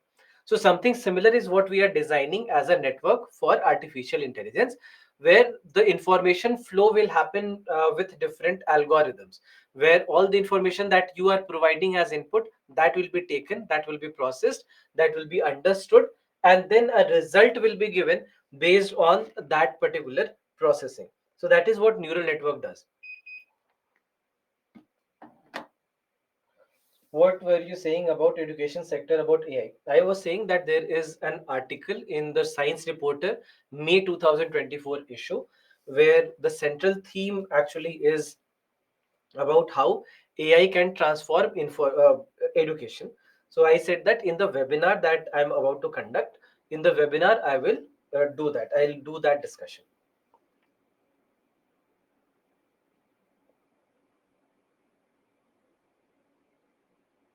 Next subject, I'm not sure next subject what it is. I did not check the schedule. I'll check with the team about this. I'll inform you. How does AI help in the legal field? So in the legal field, what happens is, for example, let's say there is a contract and you need to read the contract and understand the contract and highlight the important parts of that contract. So all that can be done with the help of AI. How? So for example, let's say reading the contract, there are certain things that needs to be highlighted. There are certain important things. So the AI based softwares, they can actually do that for you. It can highlight all the important portions for you and makes your reading easier. So we see that today already this is something being used by a lot of legal firms, where they do use AI for a faster reading and ensuring that they do not miss out on points. So that's why we see that in legal field it is used. How ChatGPT helps in India's GDP? I wouldn't say that ChatGPT directly helps India's GDP, but it's more about how AI helps India's GDP. That how use of artificial intelligence will create a lot of new sectors, a lot of new segments, and that will create new advancements in GDP.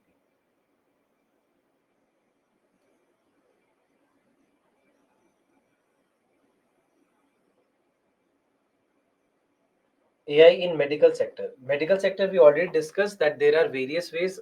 It can be about comprehending somebody's health, understanding better with regard to the different results that you have. Similarly, it can also be related to the various different aspects of disease diagnosis, basic better understanding of the diseases, or even in drug and vaccine development. So there are multiple different things, even in hospitals, in the intensive care units or the ICUs. AI based systems can also run the system and highlight if there is any problem to the doctor. So there are all these things that AI can do in medical field.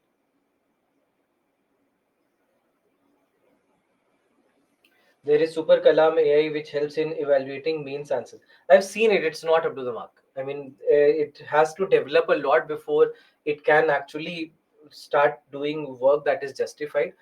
Right now, I wouldn't say that it is at in a situation where we could rely on it completely for correcting the answers. But it's a new innovation. Let's see how they are able to improve upon it. I've used it. I've seen it. It's right now that's not as good as you would want.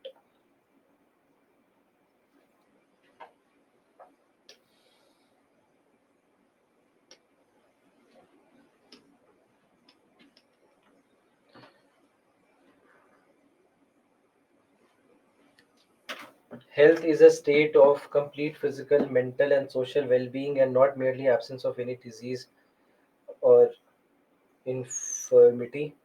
That's correct. But you are doing my job. Thanks for that.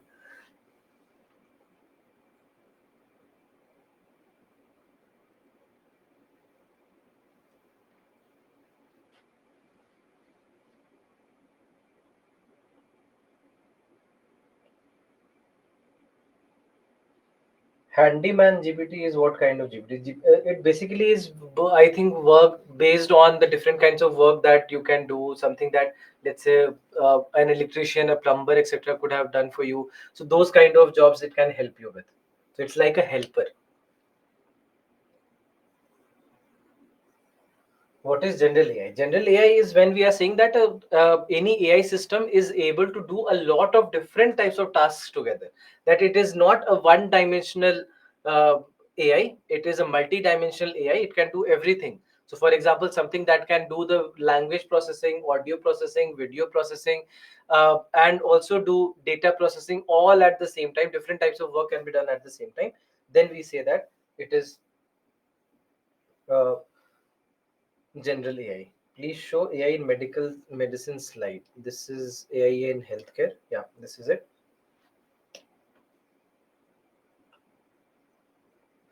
PPT of pre-recorded lectures in biotechnology is not available. How to get it? I'll check with the team. I'll check with the team regarding if there is any issue.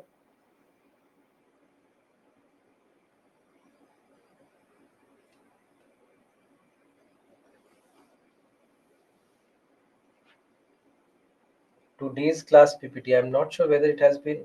It should have been uploaded. I think if it's not, I'll talk to them after the class.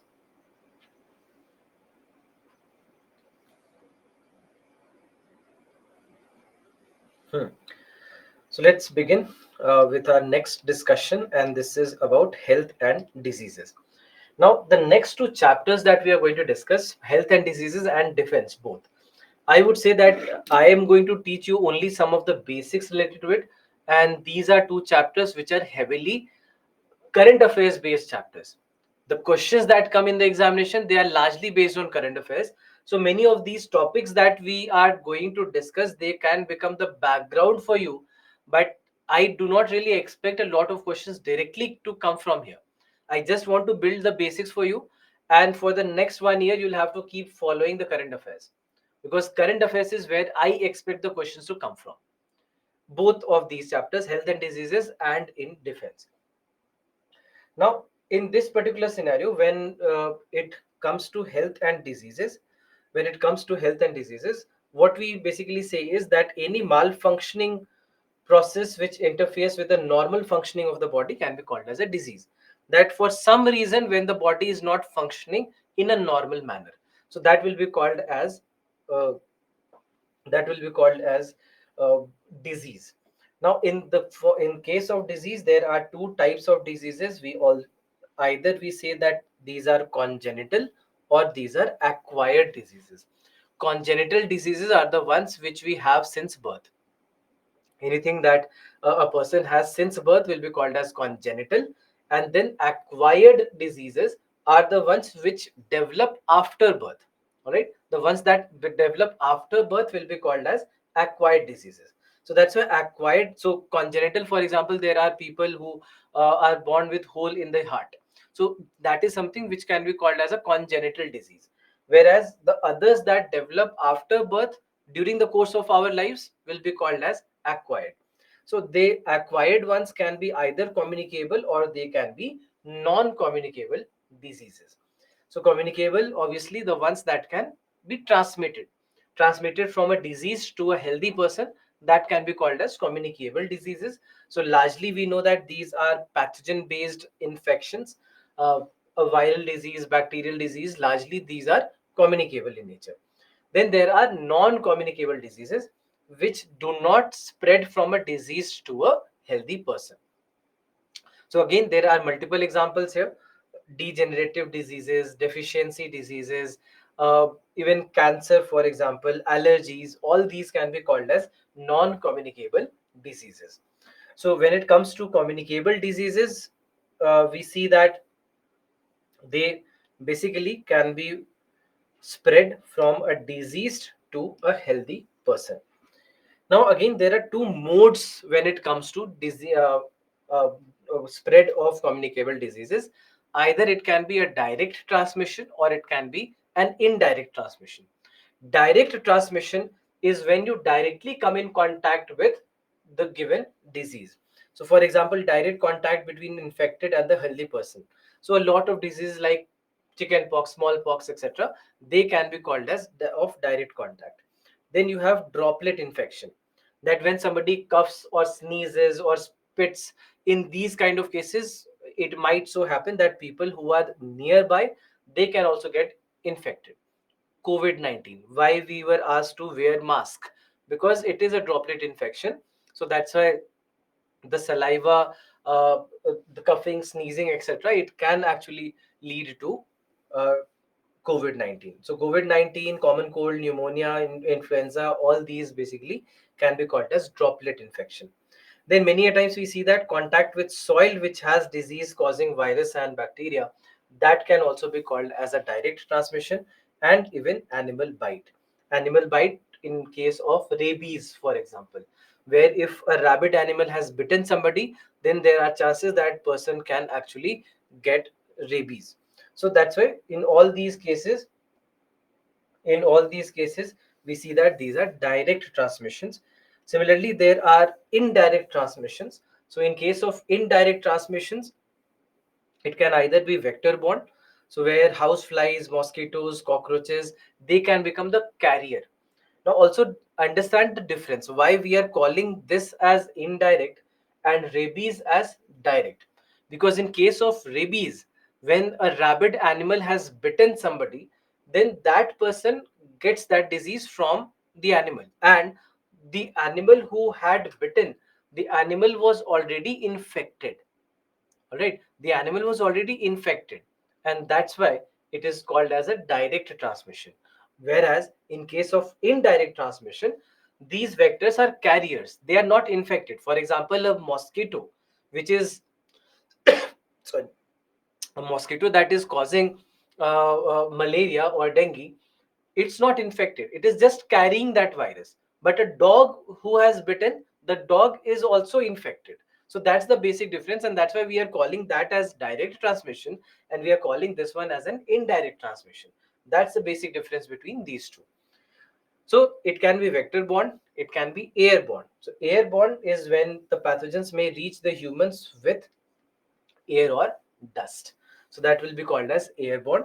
Then object borne or fomite borne is where it could be there on surfaces, on tables, chairs, handles, etc. The reason why for COVID-19 we were asked to wear gloves, so that you do not touch a surface where the virus is residing. Then waterborne where contaminated water can become the source. Cholera, diarrhea, hepatitis, jaundice, all these are examples where contaminated water can become a source. So that's why there are all these ways in which communicable diseases can spread in one way or the other. Now, in this particular scenario, when it comes to non-communicable diseases, today we see that non-communicable diseases, they are actually increasing in their number. And many of these diseases, that's why they also have been called as lifestyle diseases. They are called as lifestyle diseases. And the reason why they are being called as lifestyle diseases, the reason is that many of these diseases, they happen because of an improper lifestyle. Bad food habits, bad sleeping habits. So there are all these things that can lead to these diseases, and that's why many of them, they are also called as lifestyle diseases today. So when it comes to the non-communicable diseases especially, we see that they are, that's why many a times today we are calling them as lifestyle diseases. And what you will see is that their share has been increasing, which is very very uh, dangerous scenario. For example, when we look at India's case, again something that I'm going to discuss in this month's webinar also, is that there was a news very recently, it was published in the Indian Express, that 59% of children are getting certain diseases because of bad dietary habits. And bad dietary habits have crept into the Indian systems, at least for the last 20 odd years. A lot of Western food, which was not a part of our culture or our food habits, they have entered the Indian markets, and they have probably taken a precedence over a lot of Indian food, and that also has led to a lot of problems. So that's why we understand that lifestyle has become a problem. So whether it is sleep, whether it is stress, whether it is food, whatever it is, we see that all these are becoming reasons, and that's why many of these diseases that were diseases of the old, which only would be seen in people who are at least 50, 55 years old, or 60, 70 years old. Now we are seeing those diseases in 30, 35, and 40 years also, which was unheard of in the past. So that's when non-communicable diseases, the share has been increasing, and that is something which is very problematic scenario, and we need to look after all these issues. So that's why I believe that going forward, non-communicable diseases are going to be important for the examination. Any news, any current affairs that you see, I would suggest that you should be aware, you should be serious with everything that you see around non-communicable diseases, because it's increasing, and that's why, and especially in the context of India, it is becoming very dangerous to understand and comprehend. Coming to another topic which I believe is very very important topic for the examination. Now understand that these two topics, non communicable diseases and mental health, especially mental health, a topic from where question hasn't been asked in the past. Yet I'm saying that it's an important topic, just because everything that we see around, the way the discussions have changed around these topics, the amount of discussions happening around these topics, so much of news coverage around these topics, that's the reason why I believe that going forward, these are important topics. Mental health. How do we define mental health? So, the mental health is defined as a state of well being in which each or every individual realizes his or her own potential, can cope with normal stresses of life, can work productively and fruitfully, and is able to make a contribution to her or his community. So, this is the definition given by the World Health Organization, that this is what it means to be mentally healthy. Now, today we see that there are a lot of reasons which are leading to uh, increase in the number of mental health issues. So, for changing lifestyle patterns, and what we discussed in case of non-communicable diseases is also true when it comes to mental health also. Social stigma and discrimination, career. We have seen that the how a precedence that has been given to career over personal life many a times also hinders the mental health, and the stress that a lot of people take with their careers, with their jobs, that also is causing a lot of problem. Then of course, one of the most important culprits today is also smartphones. The extensive use of smartphones and how we are handling smartphones. And not only smartphones, but everything related to it. So, for example, even your social media and how you look at social media, how important social media is for you. So that also makes a lot of creates a lot of problems, especially if you are somebody who is into that and who can get affected by social media, by comments, and by what people say and all that. Then in that case it becomes very very difficult for you even to handle that. So for example, you see you have a picture and you feel that okay, this is the picture that will get me 1000 likes, or let's say 100 likes, and unfortunately when you upload it, three people like the picture. What happens next is that you have a lot of insecurity, you have a lot of problems, and you start getting in a negative mindset. So unfortunately, something that should have meant nothing, that if you find a picture good, great. If nobody else finds it great, it's fine, doesn't matter. It shouldn't matter, but unfortunately it does matter for a lot of people. So that's why a lot of comments, a lot of, let's say, criticisms, and all these things also can hamper how people perceive things and how people think about things, and that also leads to a lot of issues. Similarly, there are demographic determinants and environmental determinants as well. So for example, even climate of a place can be a factor. Generally speaking, what has been seen is that areas in the world which have better access to sunlight have lesser issues related to depression compared to the areas which have lesser sunlight because of cloudy weather all year long, or a lot of rainfall that happens in these areas, or completely urbanized areas where people are not getting out a lot. So in all these cases, we have seen that the number of cases of depression actually increases as compared to other areas where there is very good access to sunlight. So that's why we see that there are a lot of these factors that has led to increased number of these issues in the world. Now today when we look at mental health disorders, there are various different mental health disorders, but there are some which are very crucial, some which are widely discussed, and some which are common. One of the most common ones is depression, a mental health disorder characterized by persistent depressed mood or loss of interest in activities, causing significant impairment in daily life. Now, what we see is that when it comes to depression, also has seen one of the largest number of cases, but also I would say a lot misunderstood case of mental disorder, because a lot of people do not really understand that what depression really is about. Because for them, many of them, it could be just about somebody thinking that somebody's sad, or not even realizing that that is what depression could be. So understanding the difference between state of sadness versus state of depression is very very important. That for example, let's say an IPL match can make you sad, that your team lost and you are sad about it.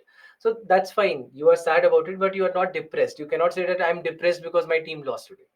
So that's not the correct usage, because depression can be persistent, depression can be long lasting, depression can go on for more than a decade. People would have to take medication for that, antidepressants for that. You do not take medication for sadness. You would become happy the next time your team wins. So that there's a difference between being depressed versus being sad. And unfortunately, uh, people don't really realize the difference there, and many a times that not us not realizing it also leads to these problems elevating. It's not only for the patient to realize that okay, this is a state of depression, but also for the people who live nearby, the friends and the families, for them also to take those clues and understand the state, and how to take care of a person who is suffering with depression also becomes important. But unfortunately, the way we uh, take things is pretty different.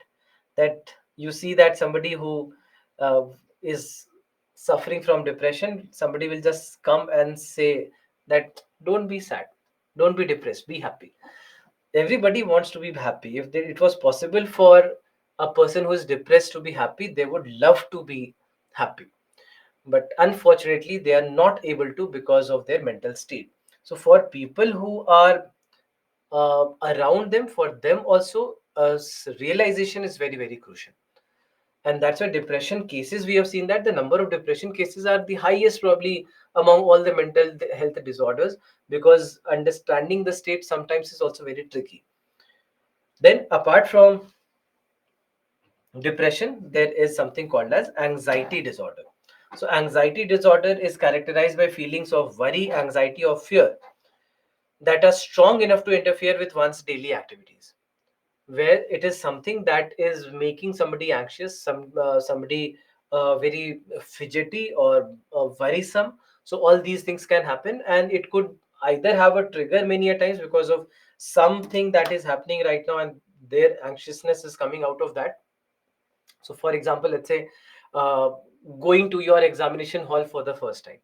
Now obviously you will have some amount of worry there, you will be afraid perhaps, you might be fidgety also. But what happens is that for majority of you, it will end in the first 2 minutes after you have started your paper. After you start reading the paper and you start solving the questions, it will subside for you. But for a lot of people it wouldn't. A lot of people, for a lot of people it wouldn't subside, and they would still keep being there in that state where they're not able to function at all. They're feeling nauseated, they're feeling feverish, and that actually happens that it starts physically manifesting as well. They start feeling breathlessness, and all these things are indicators of anxiety disorder. So anxiety is something that maybe is felt by a lot of us once in a while, but somebody with an anxiety is disorder, is at a lot of with a lot of problem, and this is where we have to understand the difference between anxiety kicking in once in a while versus anxiety disorder. Then there is bipolar disorder. So bipolar disorder is where there are two states of mind.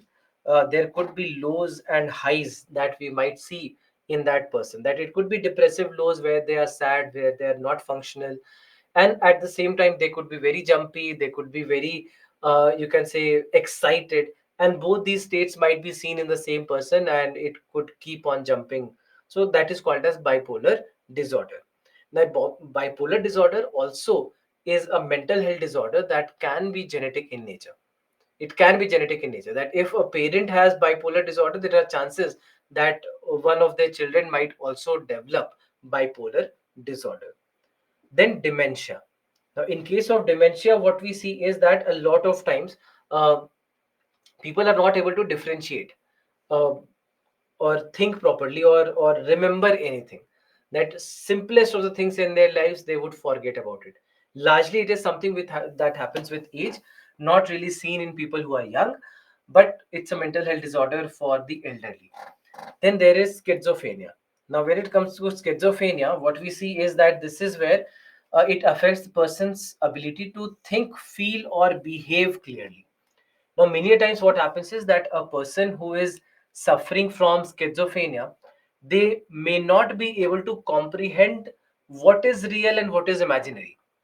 That their brain is showing them some picture and they are believing that, which might be far off from reality. But this is what they have started believing because the brain is showing them that. And that's why they, many a times, they are not able to differentiate between what is real and what is created by their brain. So that's why very, very dangerous also it becomes for many of these people who are suffering. We see that it becomes one of the reasons for many of the suicides. Apart from depression, depression perhaps has the largest number of suicide cases in its name, but after that it's also schizophrenia where a lot of people face these kind of problems. Then there is something called as obsessive compulsive disorder. Now obsessive compulsive disorder, which is also called as OCD, is where you have excessive thoughts or obsessions around repetitive behaviors or compulsions, meaning that you like something. For example, everybody in their lives, they we all like some kind of pattern in our lives, and if something deviates from that pattern, we do not like that. But many of us know, most of us know how to handle it. Some of us don't. In one aspect of their lives or the other, they are not able to comprehend and they are not able to stop obsessing about their behavior. So that is what is called as OCD, and it can be smallest of the things. That, for example, the way you arrange your clothes or how you want your room to be, and exactly what how the placements of things have to be in your room. Uh, One of the most common of the OCDs is washing hands, and even pre-COVID era is what I'm talking of. That people who always feel that there are germs in their hands, and every 10 minutes, 20 minutes, they'll keep washing their hands uh, to get rid of their OCD. So it can happen that some kind of pattern is liked by everyone, but when you're not able to sustain without that pattern, is what can be called as an OCD or an obsessive compulsive disorder. So that's why we see that a lot of us, in one way or the other, we have some kind of patterns or what we like to have.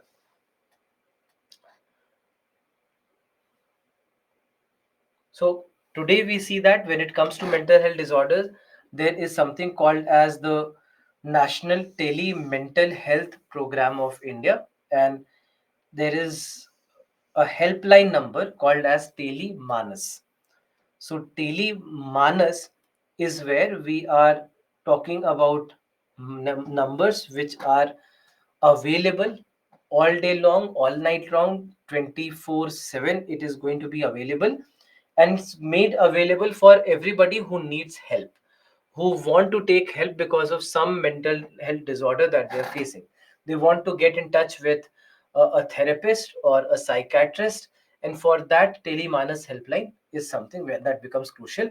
Now, this is a data that was published last year by the government of India, that over 42 functional Telemanas calls across 31 states and union territories services is currently catering to 1300 plus calls per day in 20 languages. So that is how we see that the scale of telemanus system has been rising, and it has been becoming better in the past few months. Now coming to a very important topic here, and this is drug resistance. Now when it comes to drug resistance, understand the meaning of the word itself, that what do we mean by drug resistance.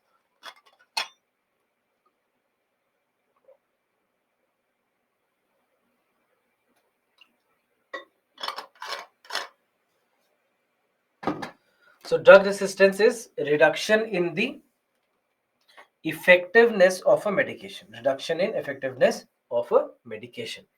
So drug resistance is a case where we see that a bacteria or a virus has become resistant against the medicine. So even if you take a medicine, it has no effect on your body. It has no effect because the bacteria or the virus are not getting killed by this medication anymore. That is called as drug resistance, because they have built a resistance against this medicine. So now in this case, when an organism is resistant to more than one drug, it is also called as multi-drug resistant. That not only one drug, but there are multiple drugs which are not functional against this one uh, pathogen. So then it is called as multi-drug resistance. So now what happens is that when it comes to this antibiotic resistance or drug resistance, we see that this is where the things basically they the pathogens are able to defeat our systems or defeat our immune system or keep it aside and keep functioning as they want. So that is what happens in antibiotic resistance. That what may happen is, for example, let's say there are some germs which are drug resistant, and there are all the others which are not drug resistant. And in this context, when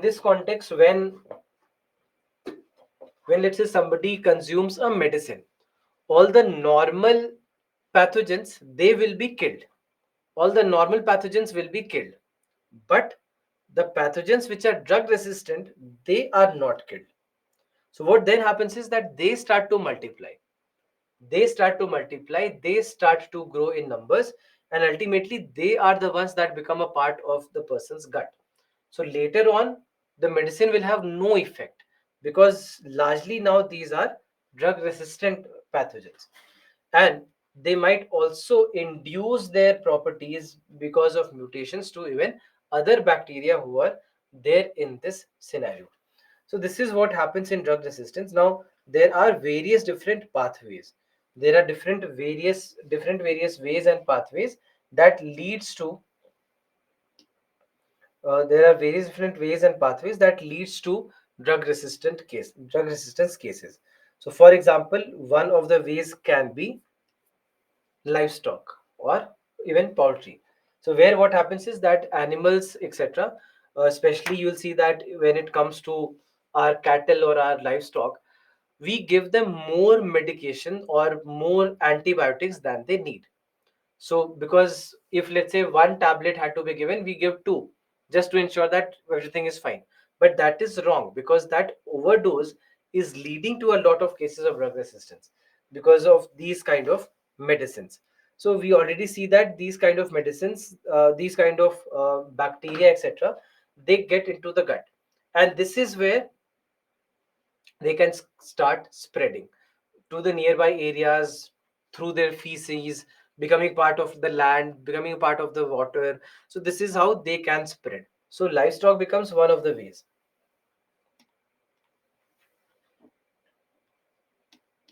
So one of the ways is livestock. Then the second could be human to human transmission.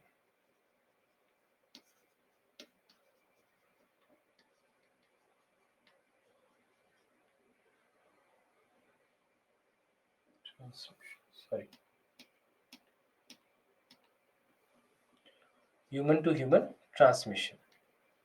So in this particular scenario, what we see is that human to human transmission is possible. So for example, let's say there is a patient who already has drug resistant bacteria in the gut, Now this patient, when living with the family or even visiting a hospital, can spread it further. So that also becomes one of the ways. Then another pathway is through improper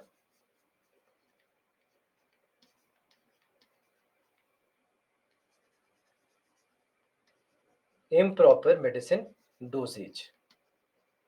All right, improper medicine dosage. Now, as an example, let's say that you visit a doctor, and the doctor tells you that you have to take this certain tablet 2 times a day, one after your breakfast, one after your dinner. And so let's say the doctor has given prescribed this medication for 5 days, so a total of 10 tablets. But suppose that by the end of the second day itself, you see improvement, you see that, oh, the disease is gone, so I don't need to take medicines anymore. Third day onwards, you stop. What happens in this case is that the bacteria, the virus, etc., they might have been suppressed. They haven't been flushed out of the system. They haven't been killed yet. They've just become inactive. But now, while being inactive or dormant, they have realized what works against them. They start to evolve further, and that evolution can be bad. This is what leads to drug resistance cases.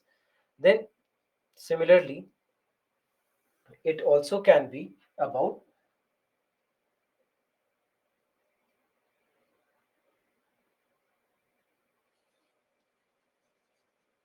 improper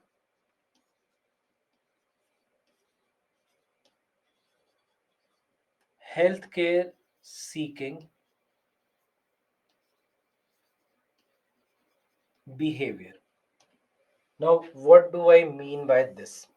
So, many times what happens is that we start becoming a doctor.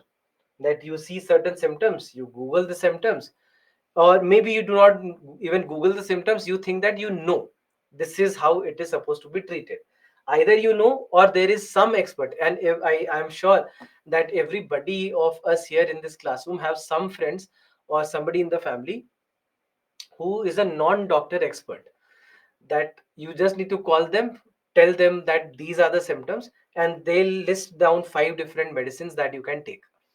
So we all have them in our circles, right? So unfortunately, this is not right, because what happens here is that you do not realize anything. Or let's say if you don't have a friend or somebody in the family like that, you just go and Google that these are the symptoms. You Google the symptoms, and Google tells you that this is cancer. So so all these things are actually possible, and we do see that if you just go and do a basic internet search. So now in this particular scenario, what happens is that this is a behavior which is incorrect, because then you take improper medicine, wrong medication, and that further complicates the current scenario or the current problem. So that's why we see that there are all these things that we have to understand. Another pathway has been seen to be the drainage of the antibiotic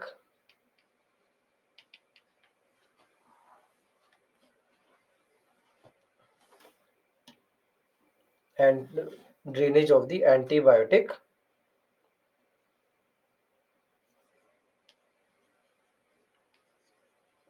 production units. So wherever antibiotics are being made, the drainage has to be thoroughly filtered before it is discharged into the drains. Because then what happens is that even if there are traces of these uh, antibiotics, what happens is that as these traces they mix with the drains, there are a lot of bacteria and other pathogens there. They get in touch with it, and they actually start resisting it. They will start to adapt to it, and this is going to be dangerous at a later phase for us. So that's why there are all these different pathways. Today we see that there are multiple campaigns being run. So for example, there is the red line campaign that was started by the government of India, where there will be a red vertical line that is there in a lot of medicines. And if there is this word this kind of a red vertical line, it indicates that this is a medicine that should not be taken without a doctor's prescription. All right, not to use medicines marked with a red vertical line, including antibiotics, without a doctor's prescription. So this is basically what the red line campaign has been about, that it should be like an awareness campaigns even for the medical outlets, that they should not just give out medicines. Another set of doctors also sit here, where you'll just go to any pharma unit or any medical shop, and you'll say that okay, these are the symptoms, and they'll also casually give you a medicine. Nobody consulted a doctor, nobody did any test, just that everybody is an expert here. So that is also something that needs to be avoided, and that's why this red vertical line or red line campaign helps a lot, where we are talking about medicines with a red line. Then when it comes to how to combat, there are various things that can be done. Most importantly also is to encourage the appropriate and informed healthcare seeking behavior among the citizens, that we have to realize that okay, this is what it is, and we have to actually take uh, decisions accordingly. Similarly, education of both the parents and education of both the patients and also the prescribers and dispensers, that the patients need to understand the value of understanding what antibiotic resistance is and how bad it can be, because once it starts to kick in, it starts to spread, then medicines are not useful and it can lead to a lot of deaths, etc. as well. So that's why it needs to be well understood, and also for the prescribers and dispensers to understand that what antibiotics are and how they can be harmful also when taken in larger quantities. And then lastly, what we have also seen is revision of antibiotic protocol by WHO. So what WHO has done is again a very welcome step, I would say very important step, very welcome step, and this is revision of antibiotic protocol. Now, what we have seen here is that uh, all the antibiotics that are there in the market, what WHO has done is that it has divided it into three brackets. What are these brackets? The brackets are access, watch, and reserve. So, understand what we mean by access, watch, and reserve. So, access basically is the category of all the commonly used antibiotics, the ones which are generally used, and the ones which do not have any problem associated with antibiotic resistance. All right. So when it comes to it, we see that this is called as the access category, where these are common and these are not harmful. All right. These are not harmful. Then comes the watch category. And watch category is where you have slightly more potent drugs, meaning that they shouldn't be taken, not to be consumed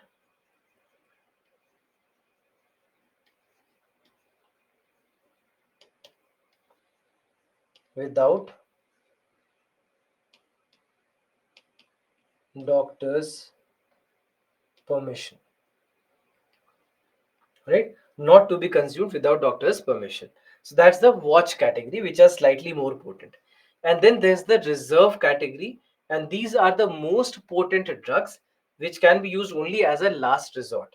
And that's why many a times they are also called as last mile drugs. These are also called as last mile drugs because they have to be taken only when nothing else works. When no other medication is working, then only these medications have to be taken, because these medicines can be very strong.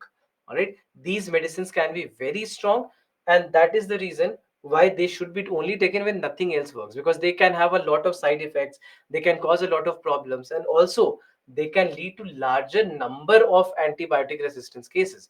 So that's why this is the reserve category, and it should be only given in situations when nothing else is working. When no other medication is working, then only these are given as a last resort, and that's why these are called as last mile drugs. Now, recently, not recently, I would say 5 6 years back, rather 6 7 years back now, there was an antibiotic resistance that was observed in colistin. Now, the colistin antibiotic resistance case is pretty much like how the spread of COVID was seen. That the first case of colistin resistance was seen uh, I think again the origin, of course, was China. So first case was seen in China, and within the next 4 5 months, we saw that there were more than 35 countries where colistin resistance was observed in a lot of patients. Now, colistin is a last mile drug to be consumed only when nothing else works. Now, if colistin also doesn't work, there is nothing that can save that patient. So that's why it is so dangerous that if there is antibiotic resistance, especially against last mile drugs like colistin, it can be very dangerous. And that is the scenario that we have already seen. This was, I think, late 2016, early 2017. So that's why all these are the cases, and that's why it needs to be understood. And these categories especially, they become very very crucial for the prescribers and the dispensers, that they have to know that what to when to give what and when not to give something, and just not casually pass on the antibiotics. So that's why there are all these things that we have seen with regard to how antibiotic resistance is being countered. So any question if you have from whatever we have discussed in the last 45 odd minutes? Any questions?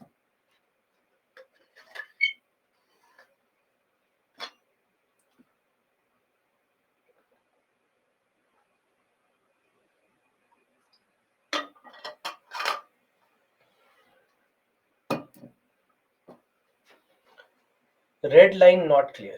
Red line, basically, see what it means is, do you see this red vertical line?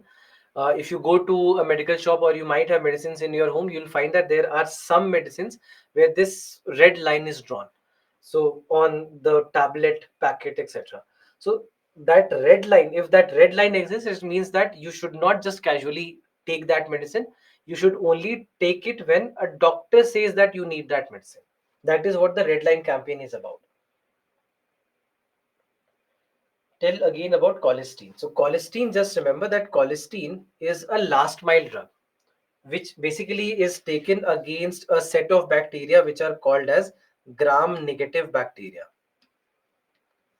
So if a pathogen belongs to the category of gram negative bacteria, then in that case colistin can be very useful against such bacteria.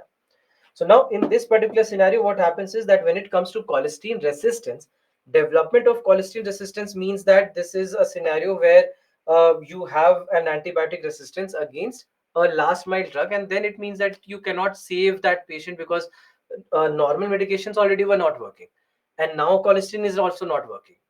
Then there's nothing that works. Please repeat bipolar disorder. So bipolar disorder is when we are saying that person has two kinds of moods. One could be very depressed, low, sad mood, and then there can be, we say, call it as maniac highs, where the person is very excited and very hyper, and these kind of moods, they can jump from one state to another a lot. Please explain dementia once more. So dementia is when you can simply say that the person forgets a lot and very simple of the things, that they don't even remember the basics of their life or basics of their relations. That basically is dementia.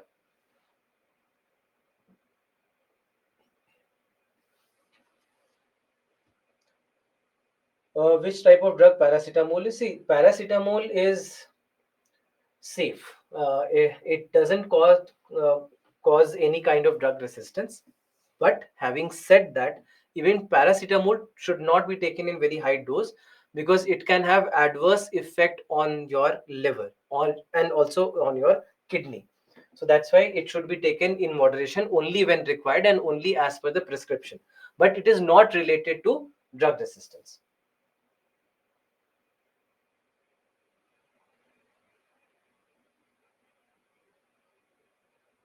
Colistin is the name of a reserve antibiotic. Yes, it is. Sir, that life cycle of antibiotic, can you repeat life cycle of antibiotic? I'm not sure what you're asking. Can you clarify the question once more? What is the issue of taking just painkillers such as paracetamol in case of fever or such less severe diseases? I just, what I told you, that uh, that these kind of medicines, although they are effective against pains and fevers, but they are bad for the liver and kidneys in larger quantities. So that's why you should not just eat it like dark chocolate. All right. So that's why you have to take care of it. So unless and otherwise prescribed, should not be taken. But unfortunately, we are all doctors, and we simply think that we know enough. So a person who has a doctor who has at least gone through 5 years of studies, extensive studies, and then maybe also have done a master's and their PhDs and they have become doctors, it means nothing for you. You simply do a Google search and you think that you know enough.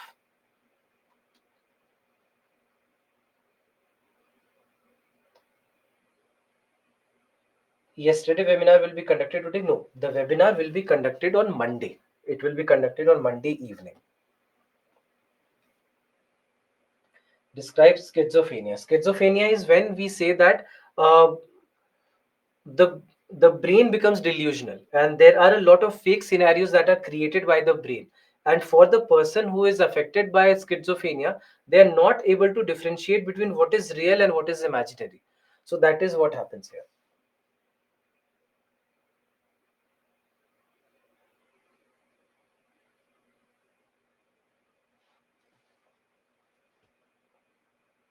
I used to wash my hands again and again. Can I say it is OCD? Depends on the scenario. See, if washing hands is a good habit, that before meals, after meals, keeping clean, sanitation is always good habit. But if let's say is that because what happens in OCD, the one of the most common OCDs is that people who are always afraid that there is some germs in on their hands and they keep washing it off. Diagram of human livestock. Okay, diagram of human livestock. Yeah, this is it. If you pop it like candy, then nothing is safe. That's correct. I mean, you cannot. You have to differentiate between what is a toffee or a chocolate versus what is a medicine. But many of, I mean, I mean, I have people in my friend circle also who don't think twice before taking a medicine, and many a times when they don't even need it. But that is where the problem lies.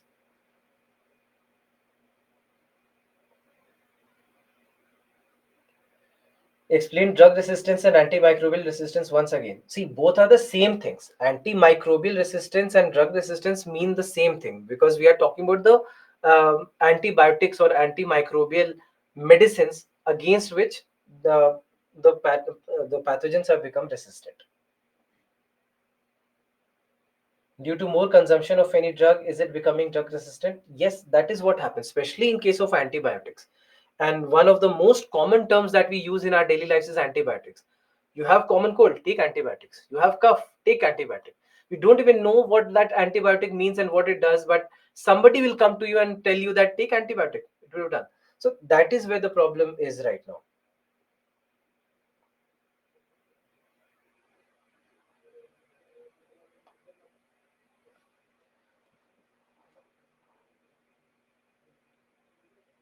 Do are Ayurvedic and homeopathic medicines also cause antibiotic resistance? They can, they can, but they are much milder in their nature as compared to many of the allopathic drugs. So that's why many of the cases where let's say you need urgent medication and something that has become life threatening and all, we see that that is where allopathy is considered more usually as compared to homeopathy or uh, Ayurvedic medicines, etc., which are normally used for milder cases, and that's why there the cases of antibiotic resistance, etc., is very very low.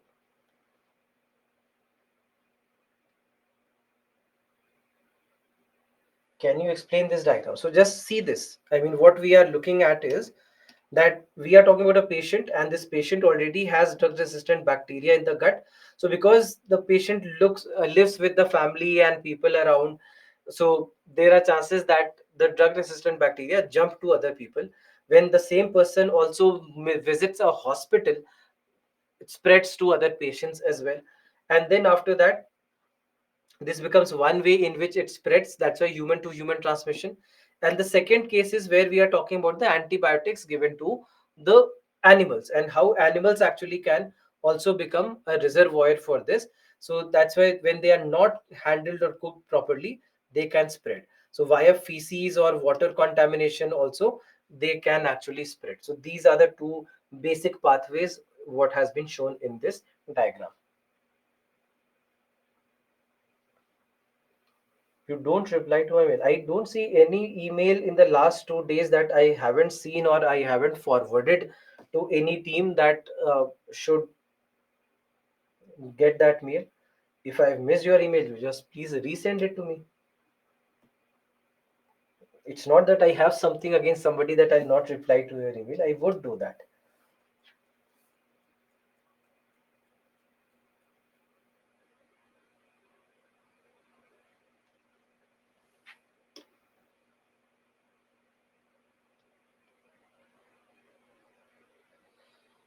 How to make notes because PPT is bulky. So you do not have to go beyond PPTs. I mean, many of the areas where PPT is bulky is because these are factual areas, and I don't want to just to waste time on writing information which is factual in nature.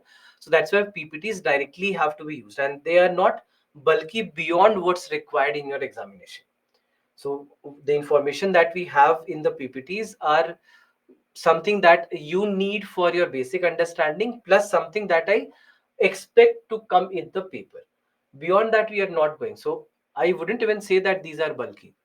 So, and wherever they are bulky only because I want you to write less and focus on the class more. So that is why. So otherwise, only additional notes. If you have a habit, that's another thing. That okay, fine. Then you write the things also. That's okay. But otherwise, you just focus on everything that we are doing in the classroom. That should be enough for you.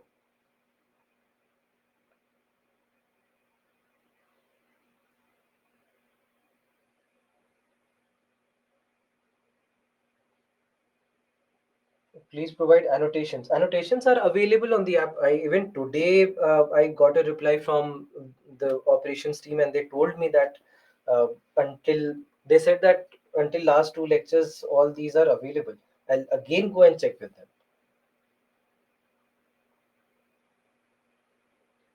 Consider if the patient having a viral disease, he or she is feeling pain and fever. If they take painkillers and not any antibiotics without consulting a doctor, most of the times we see that the pain and fever will decrease and we think that the disease is cured. What will be the actual side effect of such medication? See, side effects wise, many a times you do not know what you have got, because fever is not a disease. Fever is a symptom, right? So fever is a symptom of a lot of diseases, correct? There are multiple different types of diseases which lead to fever, and fever is, you can say, body's way to react, body's way of reacting to a certain disease. So now we do not understand, and we think that one paracetamol is enough, that will curb the fever for that time, but we do not know what happens in long term if there was something else. 99% of the cases there is nothing else, that it could have been a fever because of some basic viral or bacterial infection, and that will subside with we trying to suppress that condition or uh, s- uh, that particular disease.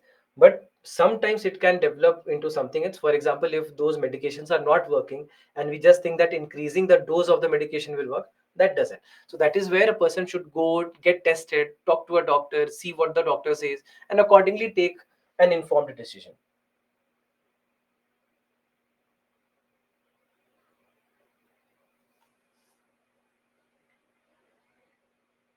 Please explain drainage of antibiotic unit. So basically what we are saying is that in the drains also, when untreated antibiotics are drained, then what happens is that these antibiotics are coming in contact with the bacteria. So when they are coming in contact with the bacteria, the bacteria are getting in touch with them, so they evolve and they become stronger, they become antibiotic resistant. I always enjoy your lectures. Yes, these are the comments that I was waiting for. Thank you so much. Byju's crash course started on YouTube. Is it necessary to watch? It depends on you. If you already are very thorough with your current affairs for 2024, and if you are preparing for 2024 prelims, then it is very, very important for you. If you are 2025 student, then it's not that important for you.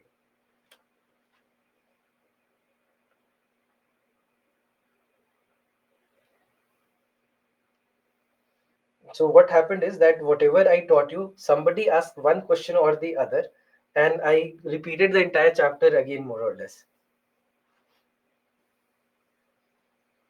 So let's end the class here, because I don't think we have enough time for defense. So defense and then IT and communication. These are the next two chapters that we have to take. So defense is a small chapter, might take half an hour of time. So we'll take that first, and then after that we'll move on to our next chapter, that is IT and communication. So these are the things that we'll do in tomorrow's class. So let's meet tomorrow. Just remember that tomorrow we do have a class. I'll take an extra class with you, and I'll try to take as much as I'll take these two chapters tomorrow. I wanted to ask you something, and I'm starting a poll for you so that I understand what you feel about this. That can we start the class at 4 o'clock tomorrow instead of 5 o'clock? You say A for yes and B for no. There are no correct or wrong answers, just that I have to take an answer from you. A for yes and B for no. A for yes and B for no.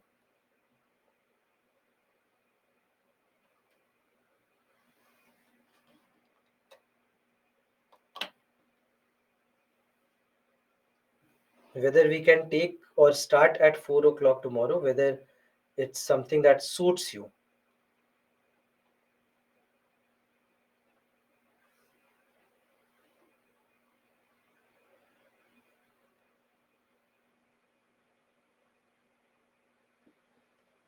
So there are some of you for whom it doesn't suit. Majority of you, it is okay, as you have said. So is it a blocker that we can't at all start at 4 o'clock? Because I wanted to take that extra session so that I can take more time in explaining a lot of things, because IT and communication is that kind of a chapter that needs a lot of explanation at times.